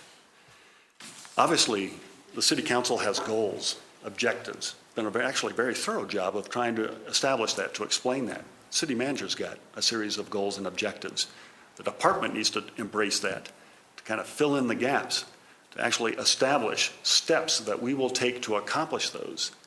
To me, what's powerful about that, and it's a discussion from the frontline staff all the way to myself about that strategic planning process, the steps necessary to accomplish that. It really does focus and kind of unite the department. They understand where we're going and why. We do establish priorities. If that's the goals of the council, the city manager, that's where we're going. Many times I've learned that if a department doesn't necessarily do that, the communication gets lost down to the front line. Many times it's hard just to communicate that verbally. If it's not in writing and explained in detail about that approach, you lose something. So the more there is to me that's kind of written in the conversation and you involve the staff, I've seen great things happen with that. It changes the organizational culture. To me, that's where the accountability becomes easy, because you do establish for them the priorities. Again, my theory with accountability, if people know what's expected of them, accountability is easy. And that's where the strategic plan, in my view, is very helpful. It's very helpful in establishing our work. It's also very important in establishing kind of the performance plans of individuals.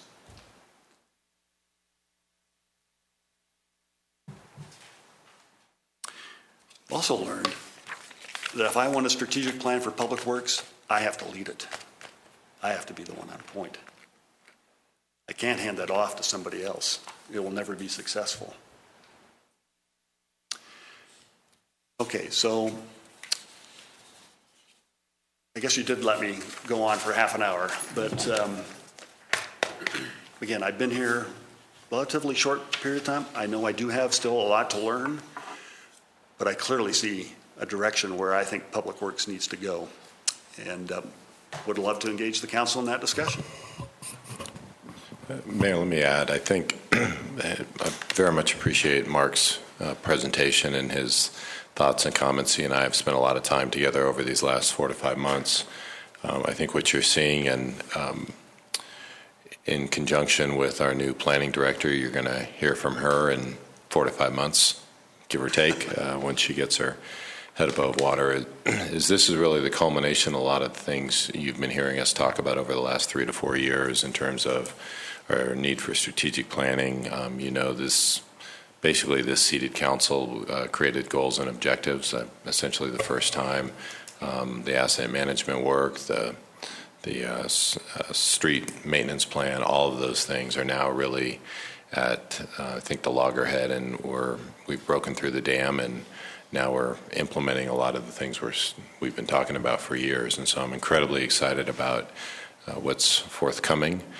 You guys are going to see this in action in the budget for 2016. I think we are meeting in about a month from today, give or take, to have those conversations, and you're going to see a very, significantly, certainly in Public Works, revised approach to the budget to match and mirror kind of Mark's view and his approach to management in Public Works. But you're going to see a budget overall that I think takes into account the council's directive for action, desire for continuous improvement, substantial changes in staffing levels, and a substantial change in the amount of capital work that you're going to see coming forward. And that's a lot of that's within Mark's shop, and a lot of it's within the rest of the department heads hearing and seeing what the desire of the council has been. So it's going to be an exciting time. You're going to see Mark and Jocelyn, I think, both really take a lot of these conversations that we've had over time and implement. And I think that's part of what Mark was talking about there at the end, in the culture of the organization and need for taking the goals and objectives of the council and organizational goals and really make them into and own them within the department themselves. So I'm excited and look forward to working with Mark and all of you. Peggy? This is a real friendly question. So you did the planning process that we were trained on a couple weeks ago. You have experience with all that. Sorry. I think I could do this, but I'm not sure. How would you define the problem, the big problem, the most global problem in terms of that kind of planning process that we had? What problem are we trying to solve at the highest level? Are you sure this was a friendly question? Well, let me see if I understand the question. I'm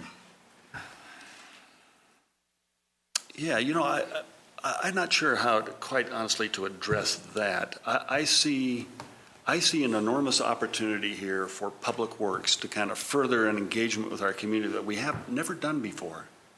And I really think that it is an opportunity. And I think whether it's development review or capital planning or transportation master planning to me is one of the most exciting kind of citizen engagement discussions that a community can have. It's hard. It's not easy. But I think in the end, when people start to see that if that's the vision and you start to kind of look at alternatives and you actually model it, see how it performs, then our people become much more educated about kind of the opportunities and the options. To me, ultimately, that does lead to kind of more informed, more consent to what we're doing. So that seems to me to be on that neat little scale of steps that we looked at. Those are the folks we're engaging with that you keep and super.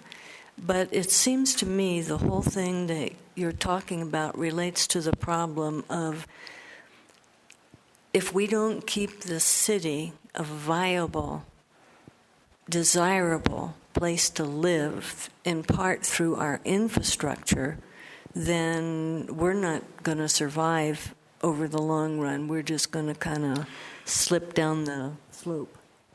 My view is that I think most people see the quality of life based on what goes past the front of their house. And when they see a lot of traffic, or they want to be able to bicycle or walk, and they're somehow interfered with that over time, I think that becomes an issue. And that's why I think there is value in kind of looking at the larger transportation issue and trying to somehow master plan and have those neighborhood by neighborhood discussions. Again, it's long, hard work, but I think that it adds kind of a level of value to a community that's difficult to get any other way. And I think probably Peggy's question might be, what's the mission, as opposed to what's the problem? But as we look at this, I'm excited about your taking a look at grants. I've been excited about our TOD grants, which is the first foray the city has gone in kind of putting something together with the MPO for an allocation. So taking a look at that. Given the direction of at least the federal grants in MAP 21 in Yes. that, your thought about having accountability on the far end is one that hasn't yet made it into the TIP or the transportation improvement process cycle that Dr. Cog has. So your knowledge of elsewhere will be beneficial, I think, in going through that, because when we talk about any kind of transportation, it's not like just snow removal and street maintenance. It's actually efficiency and effectiveness and safety of passage that folks are looking for. Removing snow and leaving slick streets is not what our expectations are as citizens, or at least shouldn't be. So I see that. I do have a question, recognizing there's an MPO. There's a Colorado Department of Transportation that has responsibility for some of our streets. We have the Arapahoe County responsible for some of our streets. How do you engage, not just with citizens, but with partners, recognizing some of our streets and passageways are not ours? Well, I think one of my best examples was with the city of Grand Junction, where we actually did partner with CDOT to do a corridor plan through our I-70 business loop, where it took considerable effort, political effort, but we did financially partner on what that corridor would look like. So a similar example could be Santa Fe Avenue, or the highway. That's an opportunity in my mind for a long-term corridor plan. Again, only been here a short period of time, but I see development opportunities along that corridor where, quite honestly, engaging CDOT in some kind of a larger corridor plan could be very useful. Interesting, because I've heard Shaylin talk. Deb, you had something? I really, really appreciate your approach to this job. And one of the things that's always a challenge is having situations pop up within the community that most of them are, honestly, most of the complaints that I get from citizens or the concerns on certain things are related back to public works, because you're right, it's what goes past their home.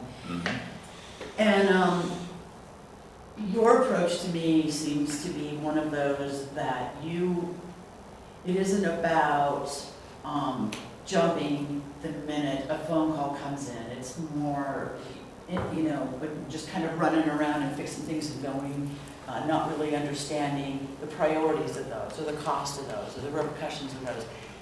So there's this balance of being able to keep the community, let the community know that there's responsiveness, but also to be doing it a lot more strategically.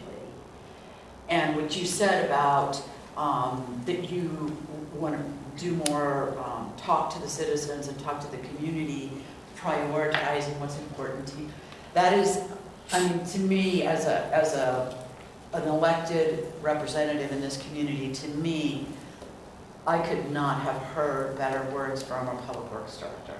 And that's exactly what I believe that these citizens expect and deserve. And I think that I'm anxious to see you start to see some of that start rolling out. You've probably already had some one-on-one experiences with that.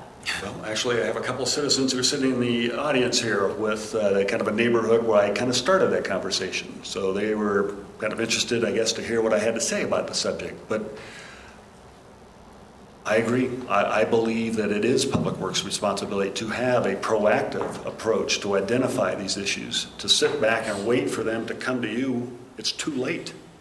So it does have to be a balance. We will always have to obviously respond to certain kinds of issues, but it does take a real forthright effort to be proactive, to identify those issues. I think that's where the community gets value. I'll also just add on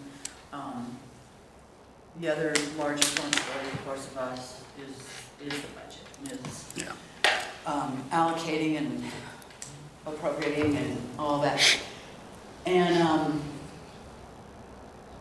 Public Works is like your water heater goes out, so you got to give up buying, a new sofa because you got to get a dumb water heater. So it's not sexy purchasing. It's not fun stuff. It's not, buying. It's not fixing a river, right? It's other stuff, but it is absolutely the stuff that's why it's called infrastructure. It's what the city's built on, and it is a primary function of the city to provide unfailing and a healthy infrastructure.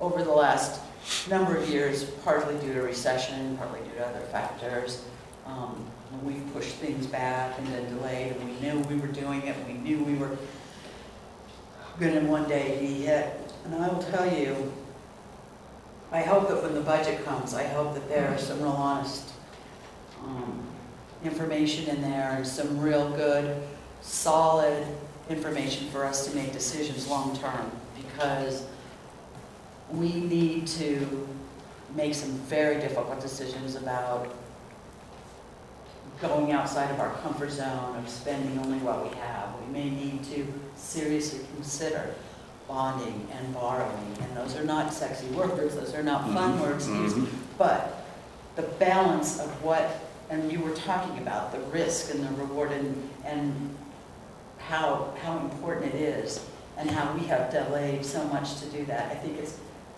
your approach to this is very, very healthy, in my opinion, as opposed to coming at a budget from a less thoughtful sense. So I appreciate that, and it makes me a lot more willing to feel comfortable making some of those bigger decisions.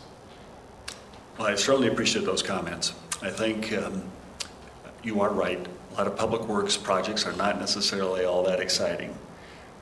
Pavement preservation is a huge issue, not necessarily all that exciting.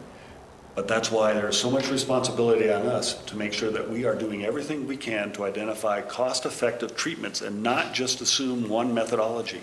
We have to test that. There's lots of other, kind of sexy projects, I suppose, that Public Works can pursue, transportation-related stuff. There's certainly lots of discussion here internally, at least, about mineral in Santa Fe and what's necessary there. I mean, there's countless examples where transportation projects across the city spend a lot of money.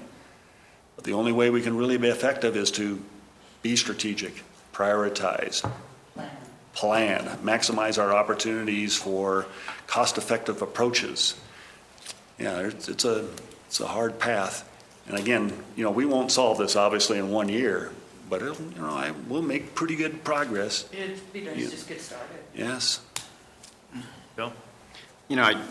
Mark, thank you very much. And it seems that the magic piece here that really excited me was the integration of Public Works and planning, because a lot of times the city goes along and something happens and it's a surprise to everybody, when really it isn't, shouldn't be a surprise based on what's been done in the past. But I love what you're saying about the economic trends and you blend a lot of the cultural stuff, which I'm hearing underneath this into the public involvement. There was a plan, and I shot it actually through Michael Penny to the rest of council a few weeks ago. I was in Oklahoma City on business and working with that, and they had gone through a long-term exercise, and I'd love to get this to you because I'd love to hear your comments on it. That they had identified economic trends in the city, their own demographics, what their culture was, the public involvement they integrated into the whole thing. They planned transportation and asset development, and they planned public-private partnerships. They integrated long-term plans. They had planning department come in. They had overlays that said this is what we want, so that developers coming in would know what was targeted in certain areas of the city and what they could and could not do, and what it was all planned by the citizens over the long term. So I think our charge as council is to be integrated in the process that you just brought up here, and that was outstanding, because this does have to be integrated. And we have goals and objectives, and those are all great, but we need a long-term vision of what we want this city to look like, not only now, but 10, 15, 20, 50 years down the road, 100 years, when somebody's trying to figure out who digitized all those manhole covers. Because we've got a unique city because of the historic nature of this downtown and the river connections we've got. Those are things that make this truly unique, and we've got a wonderful thing. And the Oklahoma City analogy, their plan was called Core to Shore, because they have a river right there, which happens to have the United States Olympic Rowing Center on it. I can't see that, rowers running aground in the Platte, but that's a real river. But anyway, there are things that can happen through this integrated approach to planning and public works that I think you brought up, and I'm just excited as can be to hear it. I think this is outstanding stuff. So I think we need to, as a council, take a really deep look at how we do this ourselves and work with the citizens to have this all happen together. So thank you, Mark, very much. Bruce? Yeah, agree with a lot of the comments. I think it's a very well thought out process and approach. You've obviously got a lot of experience, and I think that's going to be real advantageous for all of us collectively. I guess I just want to ask a couple of just, curiosity questions. Mm-hmm. When you were talking about the sanitary sewer lines, what broadly is the useful life of those things in terms of years? And then I'm kind of assuming that at least some of the ones we've got, if not a lot of them, certainly on the north side of town, which was developed longer ago than the south side, could theoretically be nearing the end of their useful lives. And if so, what does that mean? Does that mean we dig them up and replace them, or do we run liners, or what are the alternatives? Great question.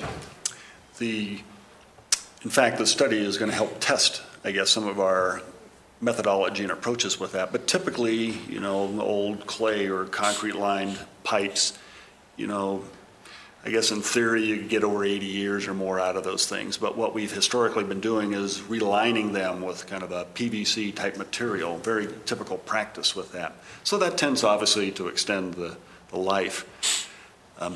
That's okay if the pipe's capacity is good.